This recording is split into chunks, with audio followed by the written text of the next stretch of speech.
It's time to talk sports. It's Hacksaw's Headlines, a panorama of the world of sports, stories, comments, and opinions. Now, here's iconic sports talk show host Lee Hacksaw Hamilton and co-host John Riley. Who wants to talk sports on a Thursday? We do. You do. From the DIXIELINE Lumber and Home Center studios in San Diego, we welcome you to our great sports weekend podcast, Hacksaw's Headlines. Good afternoon, everyone. This is Lee Hacksaw Hamilton, along with my co-host John Riley, broadcasting from left field. We welcome you to our Thursday podcast that will be jam-packed with information. This podcast brought to you by DIXIELINE Lumber and Home Centers, 9 locations to serve you in San Diego and in Southern California. You got projects, they've got materials, you want ideas. They couldn't be your best friend and your consultant. Go to DIXIELINE.com to see all the things that they can provide to you. Fix it, build it, guarantee you will enjoy it in 2025, thanks to DIXIELINE Lumber. John Riley, good afternoon. My left hand says there's not enough hours in the day to cover all this. My right hand says we're going to try to get all the topics on the table because we do sports talk on this podcast the way it should be done. Damn, there's a lot of things to talk about. Yeah, man. It's like, let's light it up, man. Best 15 in sports. Yeah, awful lot to cover. Just a couple of business notes. When we're done putting hot topics on the table, you're going to take over this podcast. We introduced this almost right from the get-go. The response has been absolutely phenomenal. It's called Fans Forum. It only works, though, when you pile in to the chat box to join us on Fans Forum. John, for all the new people on the live stream, how do they access Fans Forum to ask a question, make a statement, take a shot, whatever? Okay, so if you got to take a shot, you want to talk Padres, Dodgers, undefeated, we'll talk Final Four, got a question or comment, drop your take in the live chat on Facebook, YouTube, or X. I already see Matthew, David, and Carlos are already piling in, so get on board. I'd love to see some first-timers. Okay, a couple of other items. I write on a website every day. I can't believe how many people follow me that don't understand that there's a website out there with all my work daily, with all the information that I gather. It's there. It's on LeeHacksawHamilton.com. So when we're done with the podcast, flip over, just go on the internet, look at my website, and tell me it's bleeping brilliant, will you? I cover everything. You might be just a baseball fan. That's no problem because there's a whole baseball page. You might be all things NFL, and I give you comments about the owners' meetings and big storylines with free agency in the NFL. Might be into the NBA. We got March Madness. Hockey Hotline is always open. I cover it all. I write about it. But you won't know about it until you check the website. It's LeeHacksawHamilton.com. It's there every morning. It's absolutely free. Also, want you to join Hacksaw's Insiders Group. There's an orange box right on the homepage of my website. Fill it out. Get on our email list because we send a lot of stuff out. We send out a couple things every day to everybody that's part of Hacksaw's Insiders Group. You're on social media. Hell, I know you're on social media because I read what you write on social media about me. But anyhow, social media. Want you to be on my Twitter All-Star team on X. Just type in my handle at Hacksaw1090. Hit the follow button because I put a lot of unique things, including my mini polls, up on social media. Want you to share. Tell everybody. Go into your Rolodex, into your address book. Just tell them Hacksaw's back. You need to help us grow this podcast even more than it's grown. We got 2.3 million people sampling what we do here, but we want to grow this. So share, tell everybody what we do Mondays and Thursdays at 1:30 p.m. and subscribe. When you subscribe, you will then get the alerts for all the other unique things that we do add to the podcast during the course of the week. I think I've covered it all. Have I covered it all, John? You have, yeah. And people have been talking about you lately a lot in social media. If it's not reaction to the previous podcast, it's people that are saying, hey, man, what about those Padres? They're doing better than you thought. Early on, I agree. By the way, give us a thumbs up because that really helps us in terms of ranking and rating. Give us a 5-star salute because it's very evident. It's not a hell of a lot of people like what I'm doing right now or agree with what John Riley has to say. Thumbs up, 5-star. I'm only kidding. That helps us a great deal. It does help. Are you ready? I'm ready, man. Pick a topic. Here we go. Pick up the phone. Okay. Hey, this is the Final Four weekend, man. This is a great time for basketball fans. Southern Fried Final Four. That's what I'm calling it because they're all from the Deep South. They've all earned it. College basketball is so different right now than it has ever been, and I don't think we'll ever see college basketball the way March Madness used to be. But let's talk about the matchups. Duke, unbelievable offense versus the University of Houston, unbelievable defense. You obviously got a really good young coach with the Blue Devils. This is not the Mike Krzyzewski era any longer. And you got Kelvin Sampson, who's learned so much and does so many great things, doesn't get a lot of national credit for what he's done at the University of Houston. Duke's got maybe the player of the year in Cooper Flagg. I don't know that I've ever seen a 6'9" freshman this dynamic, this complete, who's ready for the NBA, but it looks like he is, but it's just not him. Duke's got him, got his running mate in the backcourt, CONN. They got 3 guards. They got a load of bigs. The biggest issue is they play such system basketball on offense and on defense. They will you to have to play their game and beat them at their game, which I don't think you can do.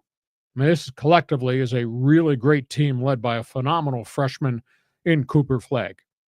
Houston, number 1 defense on the planet. They wear you out. They make your possession so hard to execute. LJ Cryer, Emmanuel Sharp, Munoz.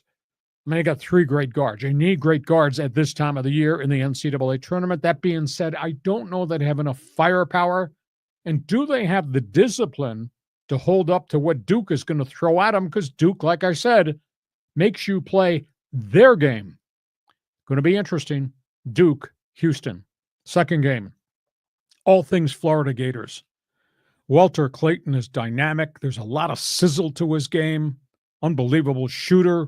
Tremendous speed and skill, and they got a bunch of leapers who block shots, change dimensions of what you're trying to do on offense. Auburn's got Johnny Broome. I think best big man maybe in the country, but he's dinged up, a bit of a hyperextended elbow. I think the thing that concerns me about the War Eagles, I just don't know that they have enough firepower around Broome, and the Gators' bigs, I think, are going to slow Broome down.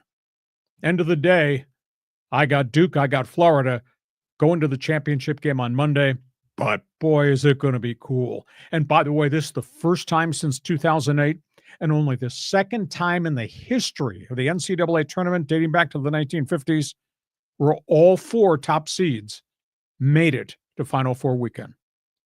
That's what I said. Let's see what the guy from left field's got to say, John. Yeah, thanks.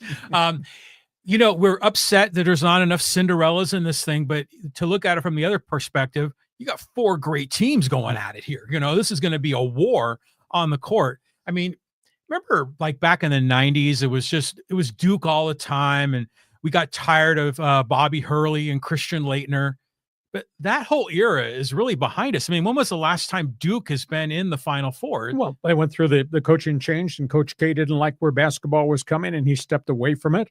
And there's always a transition in a process. You know, there's no North Carolina any longer. And they've gone through how many alliterations of coaches, and Dean Smith has passed on. Roy Williams did it well, and then walked away. So it's just a different era in terms of the tolerance level of what the landscape of college basketball has become. But that being said, these are 4 really good basketball teams. But this is the end result of the landscape changing. This is, John, the end result of the NIL, and this is transfer portals, etc. I mean, we got so many transfers from so many other different schools, with the exception of Duke. They're doing it with their own people. That's why the Final Four has all number 1 seeds, and there's no flash in the pan, no Cinderella left, and I don't think we'll ever see that again. But that being said, I think Saturday and into Monday, it's going to be great basketball. You know, Walter Clayton Jr., I heard like the talking heads, you know, mentioning his name a lot, but I never focused on Florida basketball. In this tournament I have, and oh my God, that guy plays so mature. I mean, it's really remarkable how he carries himself on the court. I mean, the guy is money from deep. He makes all the right decisions. Florida really, I think, could run the table here. They got to go through Duke. That's going to be a test of wills, because you have no doubt that Clayton's going to do what Clayton does, and he does it really well. Yeah. And he is a complete player. But Duke's got complete players at all their different positions. I think if it does become Duke versus Florida, like the host said, it'll be fascinating to see all the leapers that the Gators have. Gators got all these bigs coming off the bench that are playing above the rim. If that changes what Duke is trying to do, because Duke's crashed the boards, Duke playing defense, Duke penetration and dish. Are they going to be able to get shots off close in against the leapers that Florida's got? It's going to be, I think it's really going to be fun. Okay, so I got Duke over Houston, Gators over Auburn, and the guy from left field says? My heart is with Auburn. That's who I want to see win it. And secondly, Houston, but my brain tells me it's Florida. You got Florida over Duke? Probably over Duke. I mean, if I'm a betting man, I'm going to have Florida over Duke, but I want to see Auburn Tigers win the whole thing.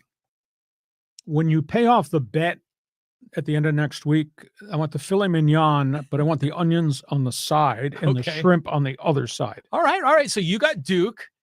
I'll take Florida, and we'll compare notes when the tournament's over. Okay, you're a basketball fan. Fans Forum chat box is open. Jump on board. There's got to be some Aztec fans out there that have an opinion about the Final Four. I think it's going to be a hell of a weekend. Oh, by the way, speaking of basketball, we're not done because the other Final Four is about to tick off too. Yeah, the ladies' Final Four. Here we go. UCLA. This is going to be great. UCLA versus UConn. Now, there's a lot of barking going on right now as to whether or not there should be a reseeding.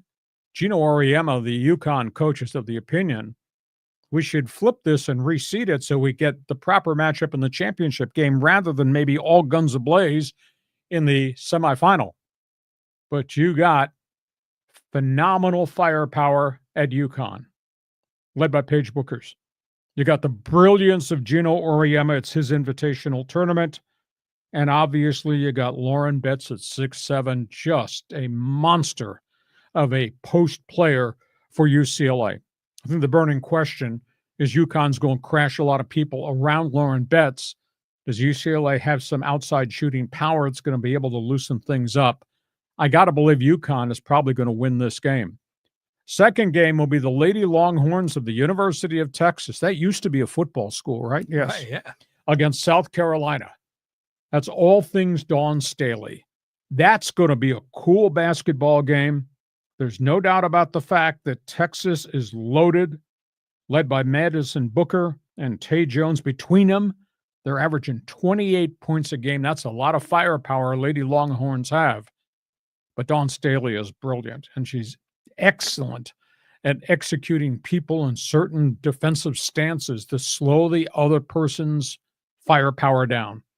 I got South Carolina having their hands full. I got the Longhorns to win. I guess I'm picking UConn and Texas to probably get to the finals. Sidebar note, a year ago this week, you and I did an extensive series of conversations, the growth and the explosion of women's basketball, the country's reaction, all things Caitlin Clark. Do you know they've lost 2/3 of their TV ratings this year? Really? They're not watching the NCAA women's tournament, which is too bad because those Final Four, plus Juju Watkins and what she meant to USC before she got hurt, there's an awful lot of real good talent on the basketball floor. Last year, during the run with Caitlin Clark from the Elite Eight into the Final Four, 6.2 million average viewers. This year, 2.9 million. Fans are just not taken to watch the women's game now. Last year, was it an anomaly because of the brilliance of Caitlin Clark and what she's meant to the game? Where are the viewers considering how good some of these teams are? Reaction? Just give me some thought to that Caitlin Clark angle. Because, she gets so much crap and hate, partly because she's white, and that's part of, she's got disproportionate reaction and response because she was a white girl out there playing.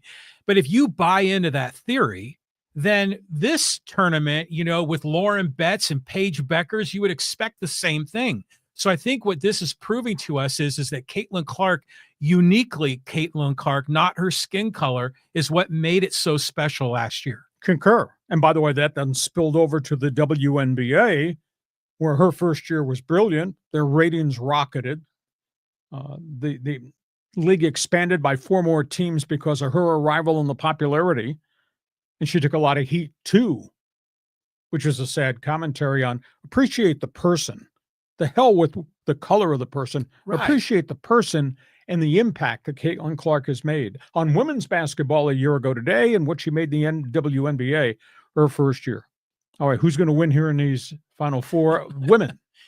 Dawn Staley she's like, she'll outsmart you. I think she is a gamer. And so, I got to believe South Carolina is going to win. You got to go in the other way. I've got to root for UCLA over UConn. Normally the UCLA women, I don't really think of them as a dominant program. I always think if we're talking LA colleges, I'm thinking it's the Trojans that have always been better at women's basketball. Oh, exactly. For years and years and decades upon decades, an awful lot of great players have come through the Lady Trojan basketball program. But I'll tell you what, if that final turns out the way you projected, you think there'll be a little bit of steam coming out of the ears of Gino Auriemma and Dawn Staley in a matchup in the NCAA Women's Championship game with those two coaches, because those two coaches are, they can borrow my phrase, bleeping brilliant. Yeah, they are, but when they start whining about reseeding, it's just like, stop with that nonsense. Just focus on the game. I'm calling it out. UCLA, South Carolina, and I'd like to see UCLA win the whole thing. I'm going to put my money on that. Okay, Fans Forum chat box, answer this question, please. Did you watch the NCAAs last year because of Caitlin Clark? Why do you think fans are not flocking to the TV to see this group of really talented women in this year's NCAA tournament? We're not done with basketball. One more topic on the table involving hoops in this town. Yeah, talking AZTECS, Tritons, and Toreros. Let's talk about San Diego State. A week ago, boy, that looked like a dark cloud hovering over the Aztec basketball program. Now the winds came in off the ocean and blew the cloud away because Magoon Guath has elected to come out of the transfer portal, come back to San Diego State. I know he's going to go for evaluation in the NBA draft. He's not ready. I talked and I asked around at my network of people in college basketball, and the phrase that was given to me more than by one person is that it dawned on Magoon Guath after he did Zoom calls with at least 3 teams that we know of that he had a comfort zone with Brian Dutcher. There was a trust in Brian Dutcher's leadership and guidance. And maybe there was a reaction that my success very early on, this is Magoon Guath, is because of Brian Dutcher. And out of loyalty, he's staying at San Diego State. He will get an NIL pay bump, not equal to what he would have gotten at Kentucky. I was also told, it was inferred to me, that he felt really uncomfortable with the pressure points that were kind of directed at him. This is the money. This is who we are. We want you here right now. Make a decision. And that included calls from potential teammates to him beyond the Zoom calls. There's a comfort zone at San Diego State. There's a level of play at San Diego State that he's acceded to. Maybe there's a little bit of concern about maturity of the young man, the level of competition he would be stepping up to, and how he would cope and handle with that. Remember, he's effectively played about 2/3 of one season of college basketball at a mid-major level. This is not the Big Ten Conference, etc. But I just think the pressure points applied to the kid made him open his eyes. I think quiet solitude in his thoughts made him reflect on who Brian Dutcher was, how it impacted him, and maybe he's better served to go forward one more year with Brian Dutcher and see what the next step is like. He could revisit this whole thing next season. San Diego State gets 2 guys out of the transfer portal immediately. The 6'9" shooting forward from DePaul via Wyoming, Jeremiah Olin, pretty good player. They'll develop him in their system. He's got 1 year left. Pretty good point guard who's a California kid, was unrecruited, went to Fullerton JC, wound up at Louisiana Tech. Very good defender, very good assist man, not a great outside shooter, but going into the marketplace to get this second point guard really helps because of the loss of Nick Boyd. His name is Sean Newman. So all in all, in weeks' time, San Diego State's gone from a black cloud till they can now see we get Guath back in all likelihood, plus we've added 2, and he's still got at least 3 more scholarships he can use if he wants to rent somebody else in the transfer portal. Black cloud has now been blown on over. the UCSD basketball program. It's been a tough week. We talked extensively about Eric Olin. My goodness. He's going to make us all New Mexico Lobo fans. Yeah, he's a good guy. What a great accomplishment for him. The problem is now they've lost all their players. Their top 3 players graduating. Virtually everybody else has now jumped into the transfer portal, which is really sad because Clint Allard, the assistant, gets elevated. He's got an empty room now and an empty roster. That's tough. They're going to have to go back and re-recruit some kids, including his top 2 high school recruits who backed out. I'm not quite sure why Josh Hart would back out from Carlsbad. He knows that assistant coach. He knows the program. He could be the cornerstone, but he said he's going to reopen his recruiting visits. However, it does not mean that Allard can't re-sales pitch him. It just gets worse and worse on the other hill, the University of San Diego. I don't know what they're going to do. I feel so bad for Steve Lavin. 11 players in the transfer portal. He's lost all but 2. And the question is, even though his name on the business card carries clout because he's had a good coaching career, how does he convince kids to come there or bounce back and transfer in when USD, I just don't think, has enough in the checking account in terms of NIL money? That athletic program is kind of in jeopardy right now. They're not the only small college program that's got issues. But boy, Steve Lavin, he lost everybody last year in the transfer portal, brought all these young freshmen in, played them, had a miserable season. Oh, they 6-23. And now he's got 11 kids in the transfer portal. He's only got 2 that are still in that roster, in that basketball room. So thoughts on Aztecs, thoughts on Tritons, thoughts on USD. I said a lot. You did. Isn't it interesting because, you know, the exodus to the transfer portal is everywhere, right? I mean, I read that Indiana University lost their entire roster. Mm-hmm. You know, you say that, you know, Allard's going to come in at UCSD with an empty room, but then there's San Diego State that keeps their players, and you know, and then Guath decided to come back. So it's amazing how culture makes such a big difference. Now, obviously, there's a history of winning there. But this is like night and day, and especially comparing USD and San Diego State. At UCSD, I mean, Eric Olin, the coach, left. I mean, if the head coach that recruited you left, I can understand why a player might want to open themselves back up to the recruiting. I concur. San Diego State, it's about history, it's about legacy, and it's about the man. Do you realize how many coaches have vacated Mountain West head coaching jobs maybe in the last 3 years? Virtually everybody in the conference except that man. Yeah, maybe Leon Rice. Yeah, and Brian Dutcher's being paid very well, but Brian Dutcher's also got an enormous track record. But as it was related to me, the comfort zone that Dutcher has with his players in terms of what's important, how you fit, how we teach you, and then, by the way, we're going to have all the success. That's an intangible that doesn't necessarily show up on a stat sheet. And obviously, that, as it was related to me, that comfort zone had an awful lot to do with Guath stepping back, observing, and saying, maybe I'm better served to stay another year with that guy because that guy founded me, that guy developed me, and maybe we can grow further with that guy rather than walking in to a whole new situation, different places, different coaches, different teammates, surely a different conference.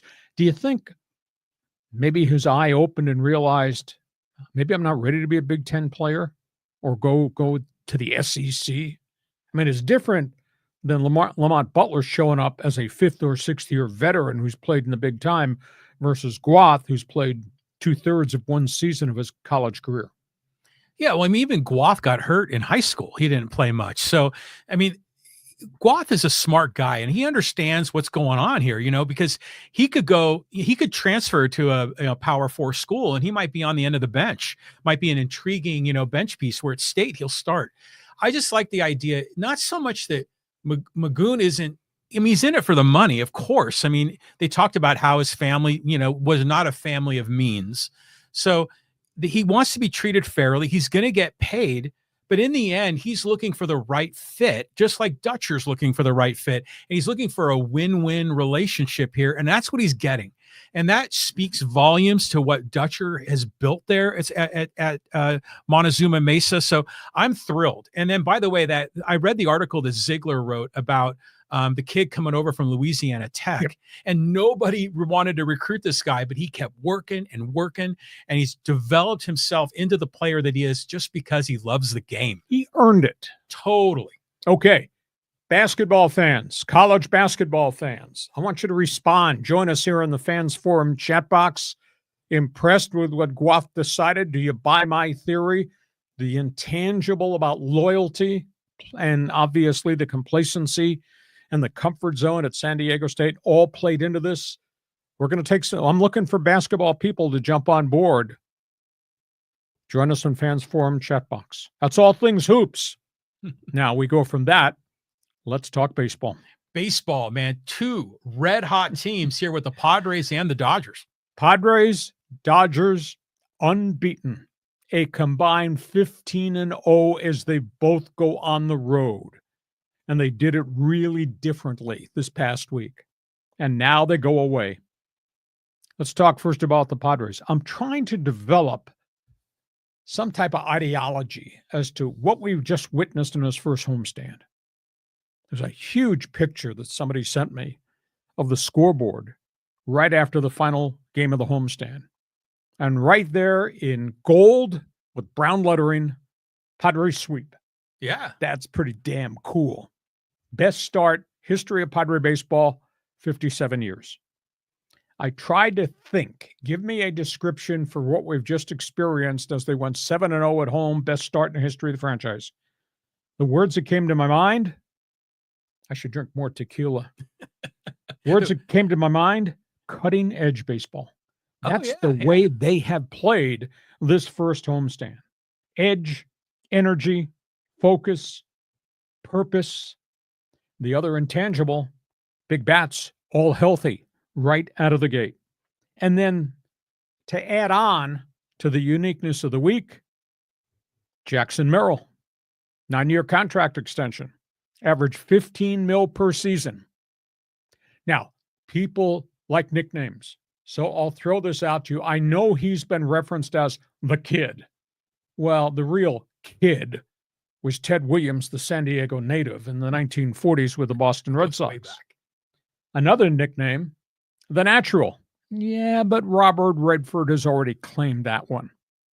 I'll throw one at you here. Because of the way he carries himself, the way he's conducted his interviews, the way he talks about the importance of team, his input into that team, what he wants out of his relationship with that team, how about we just call him Old Country?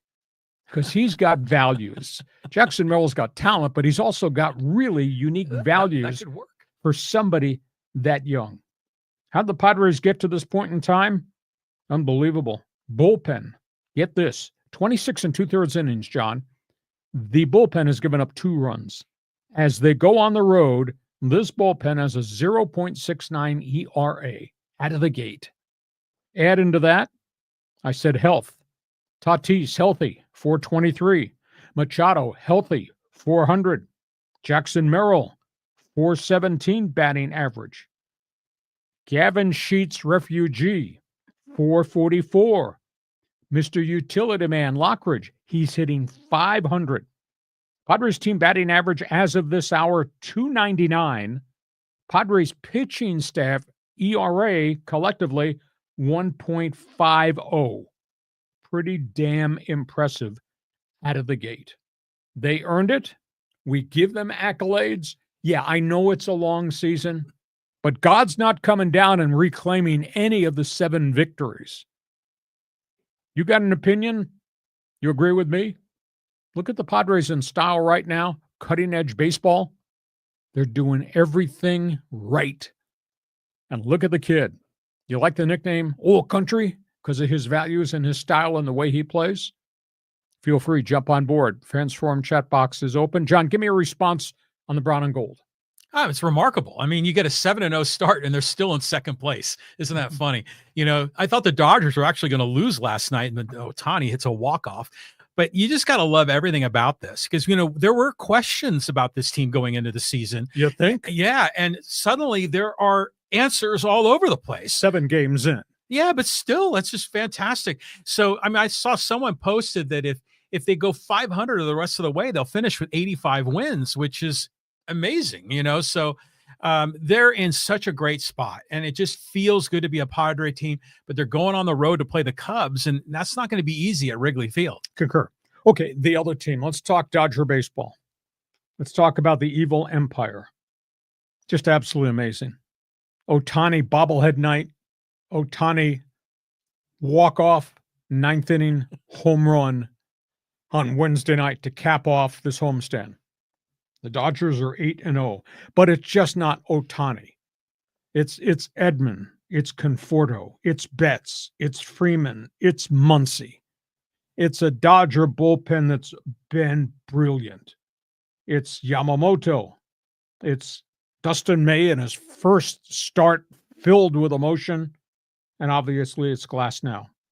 Now, granted, they got some problems. Roki Sasaki, the video of him weeping in the dugout was kind of emotional, kind of moved. I really am surprised no Dodger walked down and sat next to him, put his arm around him. He's going to be okay. He's got a lot of talent, but he's going through a real tough learning curve. And by the way, the appearance of Blake Snell on Wednesday night that's who he is. Brilliant first start, second start in 2 innings. He had 5 walks, 3 doubles, and 2 errors behind him. And they was down 5-zip when he left, and they didn't get it done with his pitching, but the Dodger bats got it done, and that's why they're sitting there at 8-0. Reaction? Yeah, the Snell thing was interesting, but if you go and look at the box score, all 5 of those runs were unearned. And I think Muncy made a couple of errors in that game and kind of blew the door open, but still Blake gives up the hits and the walks, and there's a lot of traffic and everyone's on the edge of their seat when he pitches. So here we go. Blake Snell, the Dodger fan's going to understand him a little more. But yeah, you got to tip a hat to what the Dodgers are doing here. I mean, as remarkable as San Diego's been, the LA's been one step better. And, the Roki Sasaki is someone I think we just need to give him space. Yep. Don't be too hard on another kid, but just let him grow into his spot. He's going to be really, really good. But boy, does he look young out there. I mean, the kid looks like he could be in high school still. I mean, isn't it amazing? He looks really emotionally overwhelmed. I feel the same way if I were in his boots. I mean, the mound is different. The ball is different. The pressure points pitching at home or pitching in Japan, the first start is different. Strike zone's probably a little bit different. I was told by a scout the kid is struggling with the pitch clock. It's always front of his mind. He always looks rushed. Give me the ball so I make another pitch. Damn, he missed home plate again. Give me the ball back. There needs to be a rhythm, and they haven't found it yet, and he hasn't found it yet. But I saw a piece of video with him weeping in the dugout, which is kind of stunning for somebody that's 23 years of age, but put your arm around him.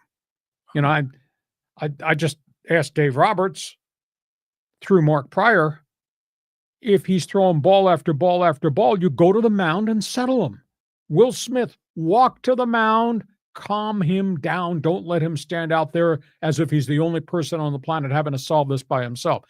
I'm not going to say the Dodgers have mishandled it, but I think with somebody that young, with all these cultural things around him, you got to hold his hand and walk him through. There's no doubt he's got vibrant stuff, but he can't control it at this point in time.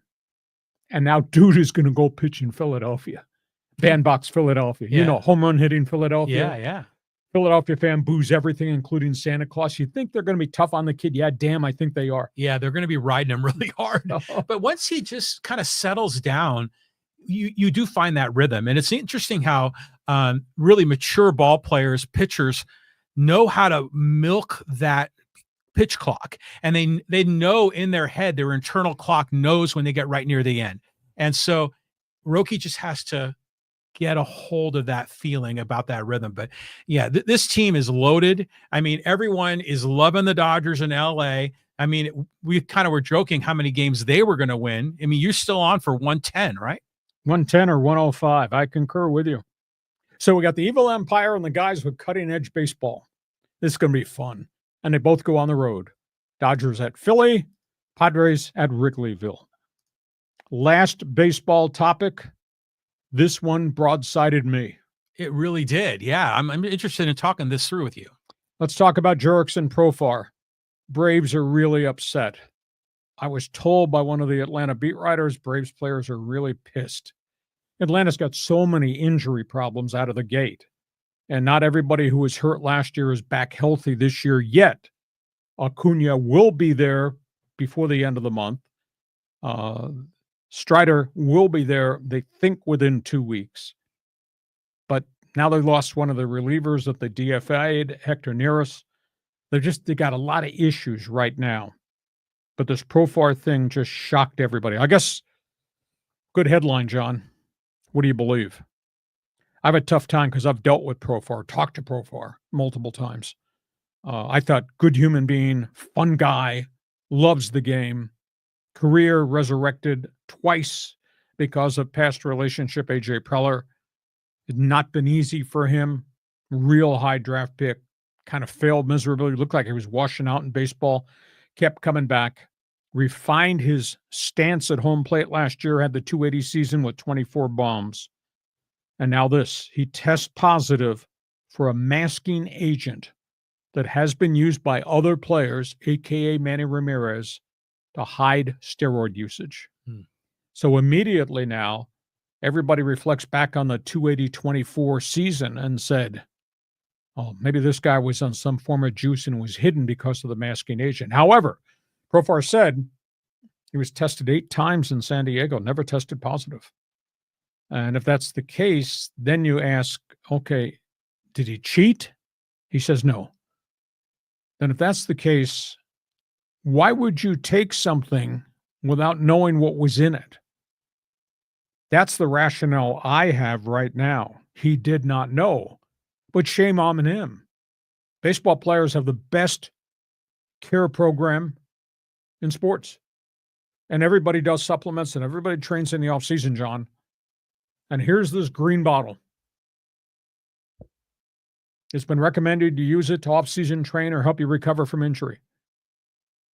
I'm calling the 888 toll-free number the union gives me to ask for clarification on medical situations.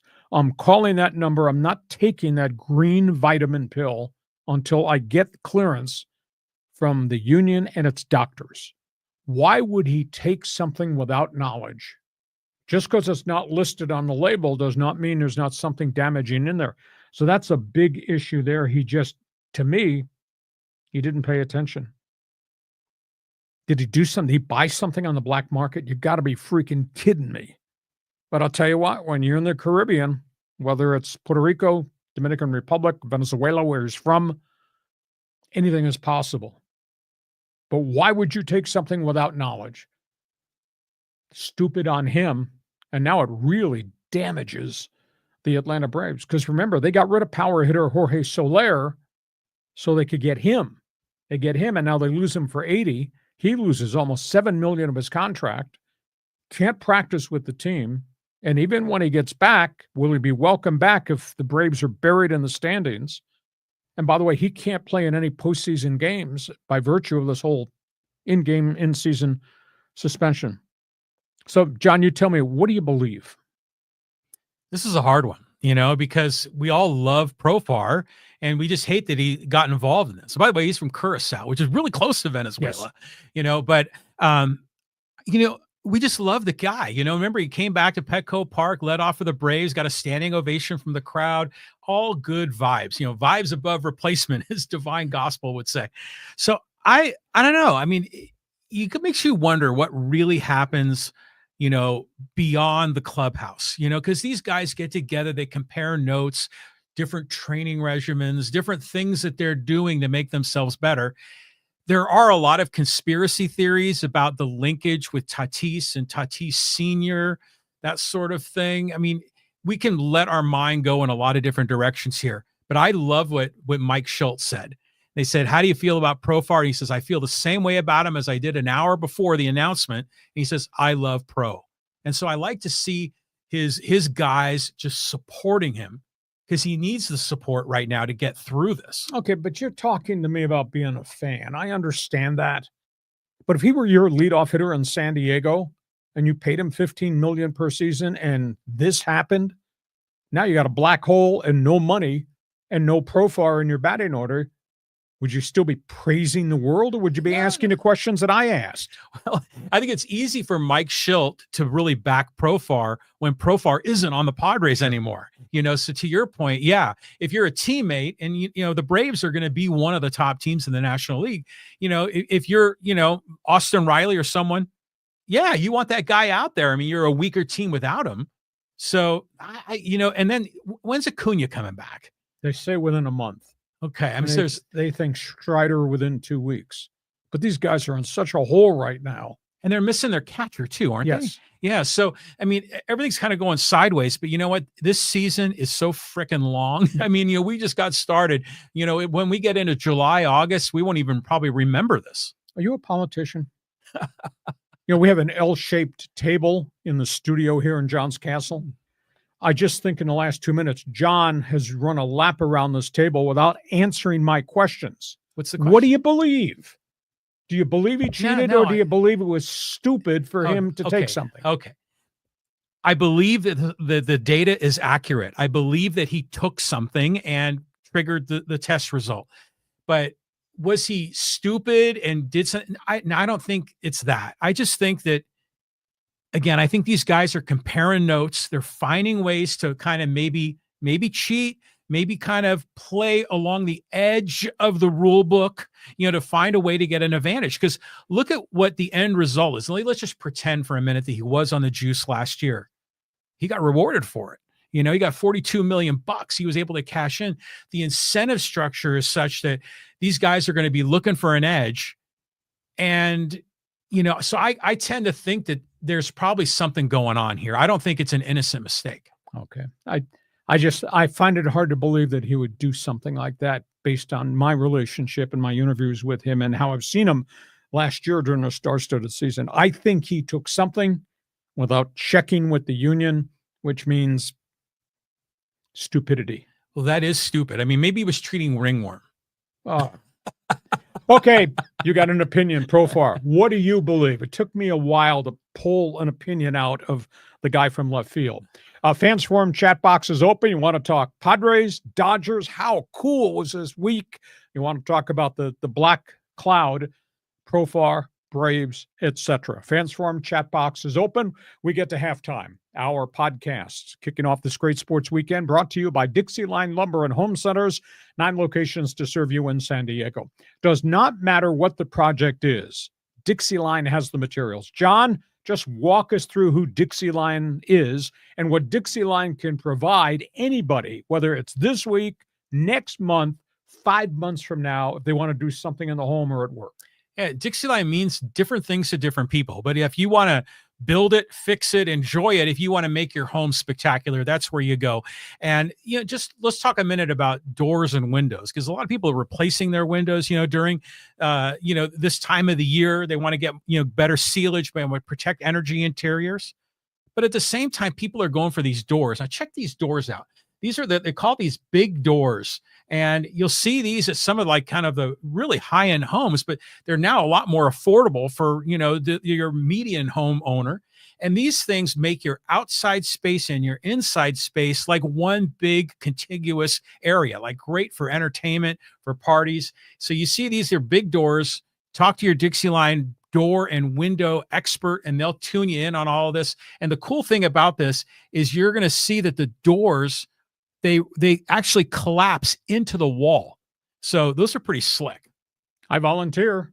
That's how I got introduced to DIXIELINE. Doors, windows, I'm satisfied. 9 locations to serve you. Just go to DIXIELINE.com to check out everything they've got.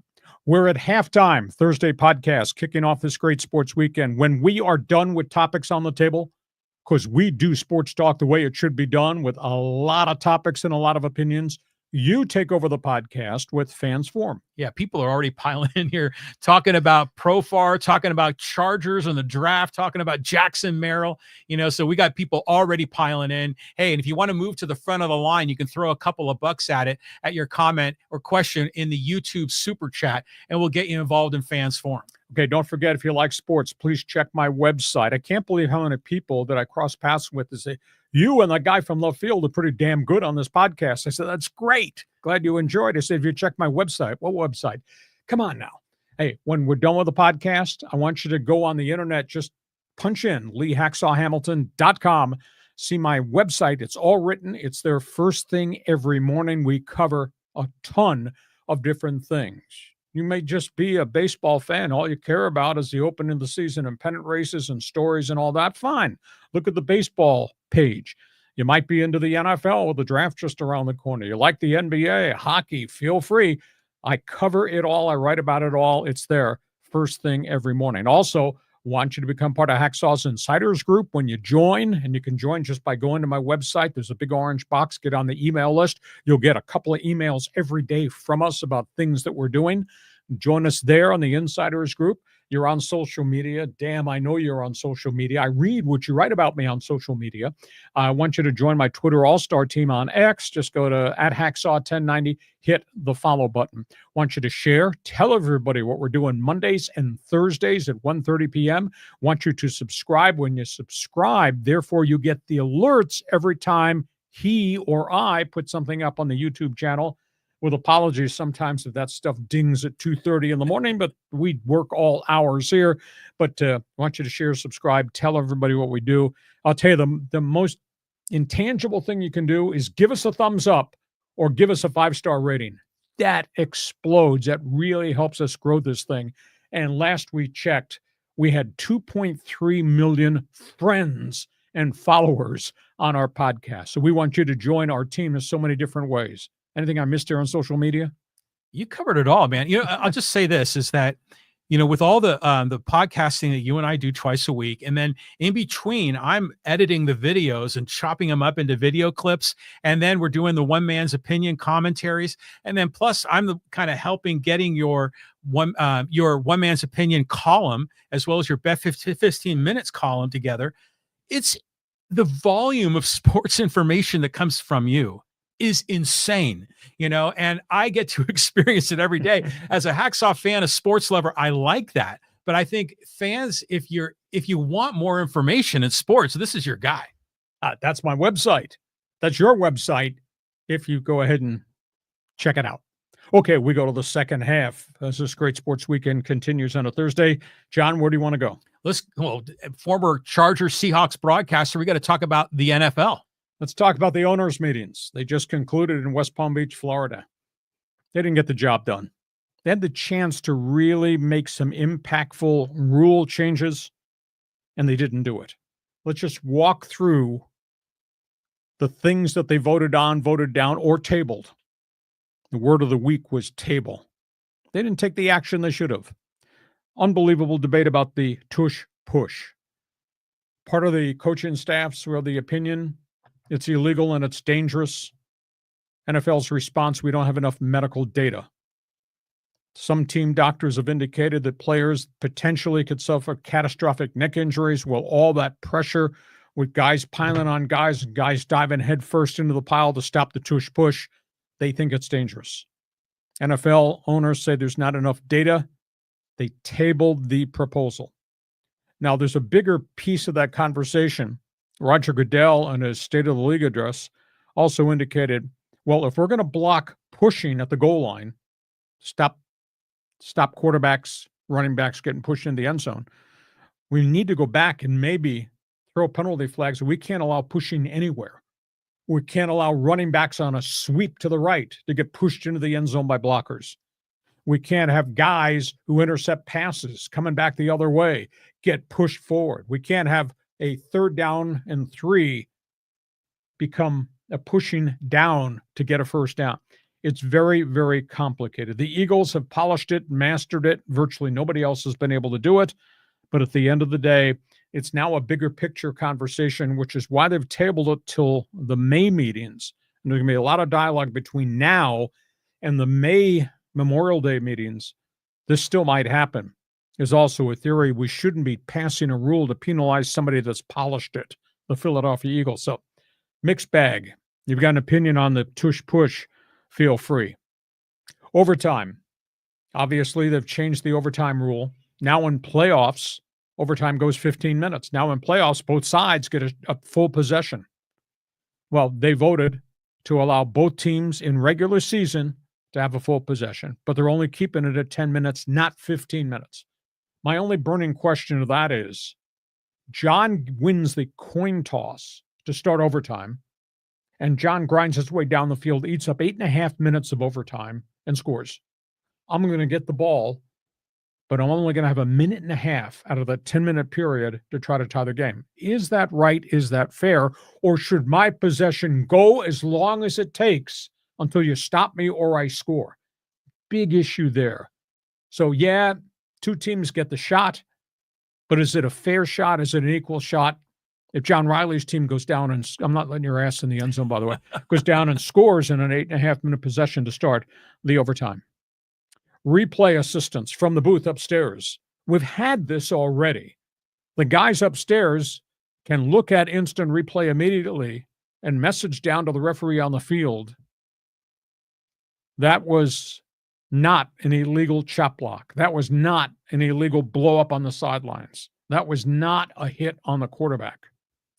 We're ordering you to pick up the flag. Replay guys have done this. They can do it. But the owners had the chance to take the replay and have the booth also message down to the referee on the field, there was a face mask on that pass play. That quarterback took a hit. That was an illegal chop block, a crackback block. Somebody got blown up on the sidelines. Throw a flag. The owners did not put that into this replay. They were expanding. You made a mistake, pick it up. They did not vote in. You made a mistake, you never threw the flag. You should have thrown the flag. I saw one game where Joe Burrows got hit in the face mask 4 times in one Bengals game. They never threw a flag. If we had the instant replay with the power through replay to go back to the referee and say he got hit, throw a delayed flag. You got the technology. Use the technology the way it should be. Seating. Real debate here. I was kind of surprised at this. This was the Detroit Lions, Minnesota Vikings rule, where there was conversation, if you have the best record in your conference, you get the number 1 seed. Everybody else in the playoffs will get seeded by record rather than division wins. Again, the division winners all get ranked tops. Minnesota Vikings, who had the second best record in the NFL, wound up being the 5th team in the mix. Owners talked about it. Coaches sounded off, which kind of killed the deal. Coaches, Mike Tomlin was very vocal. Coaches said, hey, winning the division is really big. We sales that pitch that because that's the first step towards greatness. So Mike Tomlin kind of threw his weight against this idea of seeding, saying, hey, we deserve a damn home game. Now, the argument is, yeah, but if you're 8-9 and you won your division because it's a crap division, you really deserve a home game? Mike Tomlin and a whole bunch of other coaches said, yes, winning the division is very important in terms of what we're trying to teach our guys in the locker room. So I think they missed the boat on that one. This is a really interesting one. The AAFC-STATS. A lot of people don't know this. NFL football, the modern day, happened after World War II. 1946, Paul Brown, Cleveland Browns, San Francisco 49ers. That was the All-American Football Conference, which rivaled what was the young NFL at that point in time. They finally merged. Well, the NFL has just voted to allow all the statistics from 1946 to 1949 in the old All-American Football Conference to be incorporated with NFL statistics of all time. Yeah. It means Paul Brown, the legendary owner and the founder of the Cleveland Browns, who won 4 straight AAFC championships, all of his stats now go onto his record for his all-time win-loss record in the NFL. It also means team records. The greatest running football team in the NFL was the Baltimore Ravens just this past year. It's now been passed by the 1948 San Francisco 49ers. Interesting. It was the Joe the Jet Perry and all those guys back in the day. He's our stadium. They are now the new number 1 all-time rushing team in a single season. So all those kind of stats, the stats of the legendary quarterback Otto Graham, the stats of Crazy Legs Elroy Hirsch from the AAFC now get added into their NFL stats. So it's kind of changed the record book. So it's kind of cool for any old timer who remembers the early days of the All-American Football Conference. 18 games, Roger Goodell says, we want this. Owners, silent, but the owners say, indirectly, we want this because of the money. The union says, not on our watch. The realistic thing is, everything's negotiable. But the reality is the players are the ones that pay the price to play 18 games. The wear and tear factor is ungodly. And the union's concern is we're playing way too much football already, and now you're asking guys to play an additional game, stretch the season even farther, which means probably more injuries, which probably means surgeries, which, by the way, means if my left tackle is trying to recover from knee surgery, he has less recovery rehab time in the offseason because the damn camps are going to open because you're asking him to play 18 games the coming season. Has not been voted on, but there is a lot of pressure points for the union to come to the table and talk. And knowing the history of the NFL, they just open their wallet, throw a pile of money on the table, and the union says, yeah, we'll buy it. But this is about the player's health and longevity, so it's a big arguing point. So, John, I threw a lot of stuff there. Go ahead, pick a couple that are intrigue you the most, and go ahead and tell me what you think. Just some quick hits on each of these. The tush push, I applaud the Eagles for out-innovating everyone else. I know the Bills have done it reasonably well. A lot of the other teams can't stop it, and I think that's why they're bitching and moaning about changing this rule. I say keep it. What about the injury factor? Get 900 pounds of guys falling on your defensive tackle and breaks his neck. But there's those kinds of situations happen all the time during the middle of the game, and it's football, for Christ's sake. So, I think that's dumb. The overtime thing is they're tinkering with, 10 minutes, 15 minutes, 2 possessions. Just make it like college football. That is the best, cleanest, most balanced way to do overtime. That's kind of radical. They're not going to do that. Oh, yeah, because that's the problem with the NFL. They're so damn conservative, and then just a couple of other items here.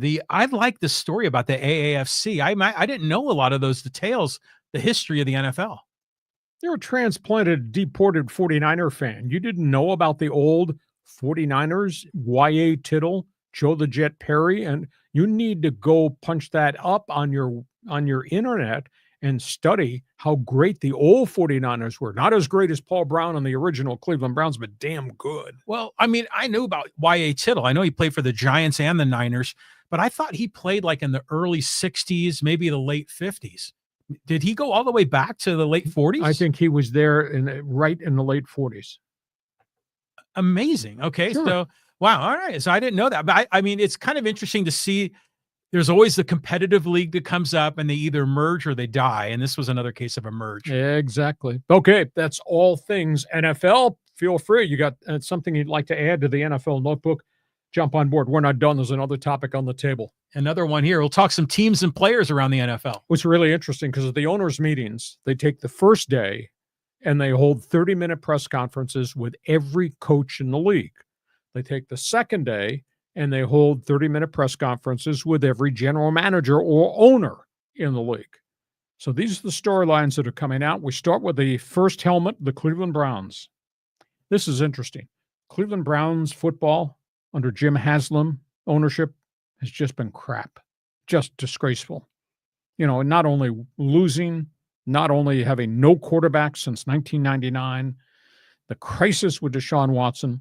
Jim Haslam showed up at the press conference, opened it with a base statement. And I saw the video. I said, wow, this is pretty interesting. He says, we took a big swing and we had a big miss in the whole Deshaun Watson acquisition. The fact they gave up 3 number 1 picks, 5 draft picks in all, the fact they gave him $230 million in guarantee, the fact that he knew he was going to get suspended. Yes, they gave him all that without any sanctions or any penalty. Then he gets hurt again. And they've gotten virtually nothing out of Deshaun Watson. Jim Haslam said, blame me. Cleveland Talk Radio. Damn right, blame you. Just absolutely amazing. And Browns are still a mess. They still don't have a freaking quarterback. Browns have had 40 different starting quarterbacks since 1999. And it's probably worse now than it was the first day they were on an expansion team and they gave Cleveland, which is a great sports city, the franchise back. Second topic, Steelers. Pittsburgh Steelers say they're going to add another quarterback in this offseason. Now, there's a lot of conflicting conversation here. They are bringing in Jackson Dart, the big throwing quarterback from the University of Mississippi. people of the opinion that Pittsburgh might be willing to spend their first-round pick on Jackson Dart, which would be the quarterback they would groom. They already got Mason Rudolph, journeyman, but he's competitive and, he manages the game and all that. And then there's the whole Aaron Rodgers storyline. This is the interesting angle because Mike Tomlin says, I'm prepared to develop a young quarterback and play Mason Rudolph. And then Art Rooney goes public and says, we've had very beneficial meetings with Aaron Rodgers, and we think we're on track when he makes his decision that he will be a Steeler. That's really interesting there. So that's the Pittsburgh story. Atlanta, love me not. Trade me not. They're going to trade him. Arthur Blank said this morning, the Atlanta Falcons owner, we are now opening the phone lines.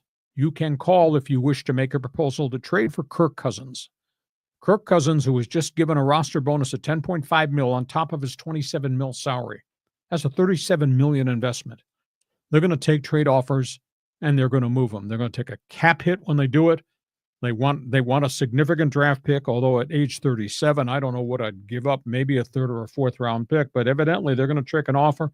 The rumor is, would he go to Cleveland? But Cleveland's got, what a mess Cleveland is. They're going to do this now. They're going to trade another high draft pick for this quarterback who's a rental.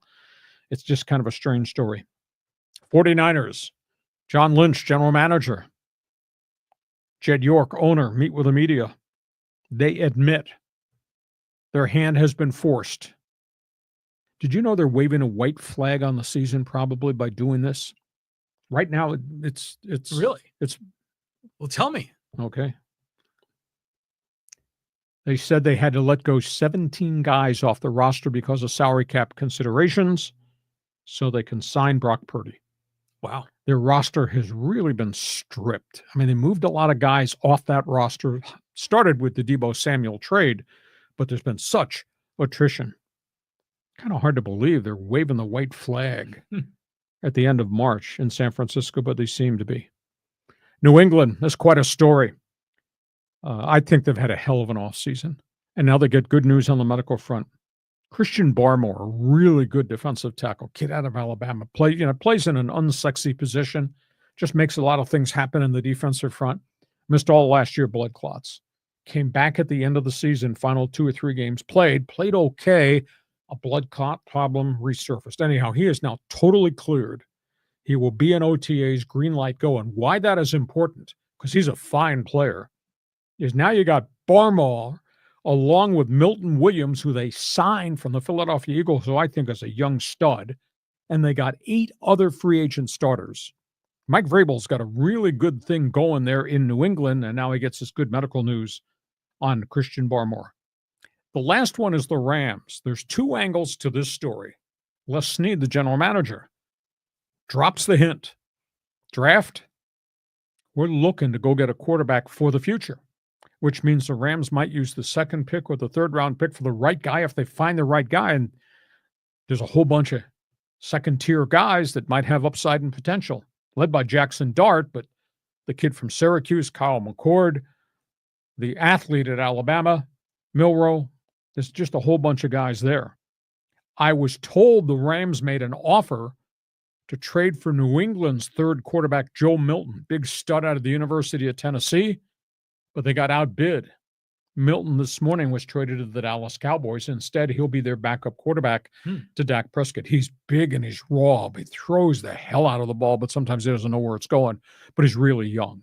But he had a really nice career at the University of Tennessee. So the Rams, all the things the Rams are doing, Rams are looking for the quarterback of the future. They thought they had the shot at Milton, but I was told that they did not want to give up a 3rd-round draft pick for him. So that's why that trade did not happen. Now he winds up going to the Dallas Cowboys. So those are all things out of the NFL notebook. Who are you blaming in Cleveland? Go ahead. Sound off. Well, yeah, Haslow's right. He says, blame me. I mean, I just think about like how horrible it was for the Chargers when they drafted Ryan Leaf and how it set the franchise back so much.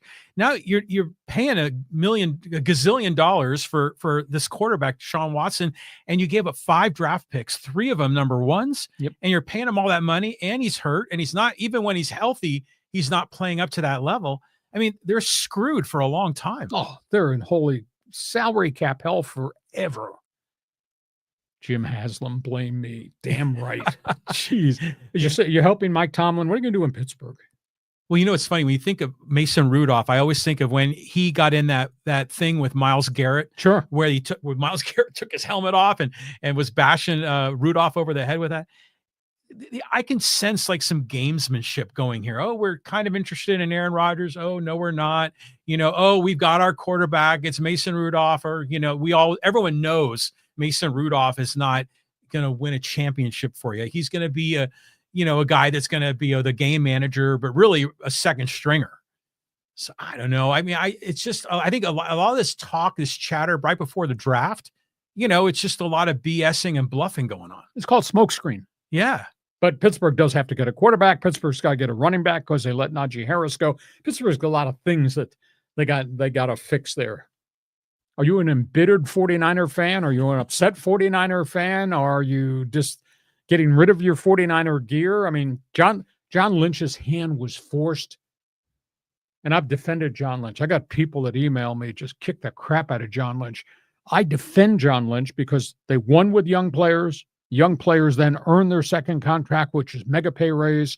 And by the time you get to the finish line of the second contract, you have to get rid of some people. In this case, Brock Purdy becomes a gem of a quarterback, and they're going to have to pay him. But the cost is we're taking the money that we gave all these guys, and those guys are gone, and we're going to have to give it to Brock Purdy. And by the way, they got $86 million in dead cap money this year because of the guys they had to get rid of so they could sign Brock Purdy to the extension. Well, you're going to defend John Lynch because you worked for his father for so many years. But, the Niners have gone through this in the past, decades ago, where they amass all these salaries and then they have to let people go and they kind of go through a bit of a down period. Mm-hmm. So this is just going to be one of those cycles. But, you can't blame Lynch for what happened with the 49ers these past couple of years. They've been a competitive team, but they've been racked by injuries. So, here we go. Okay, that's all things NFL. You want to take one of those topics? Got a response? Fans Forum chat box is open. A couple of other quick things. Hockey hotline is open for business, Sean. Okay, yeah, the hockey hotline. Here we go. Let's talk about Alexander Ovechkin. This is phenomenal. Story out about Ovechkin. He's 38 years of age, Washington Capitals. He's not in the twilight of his career. He was about to bust Wayne Gretzky's all-time scoring record.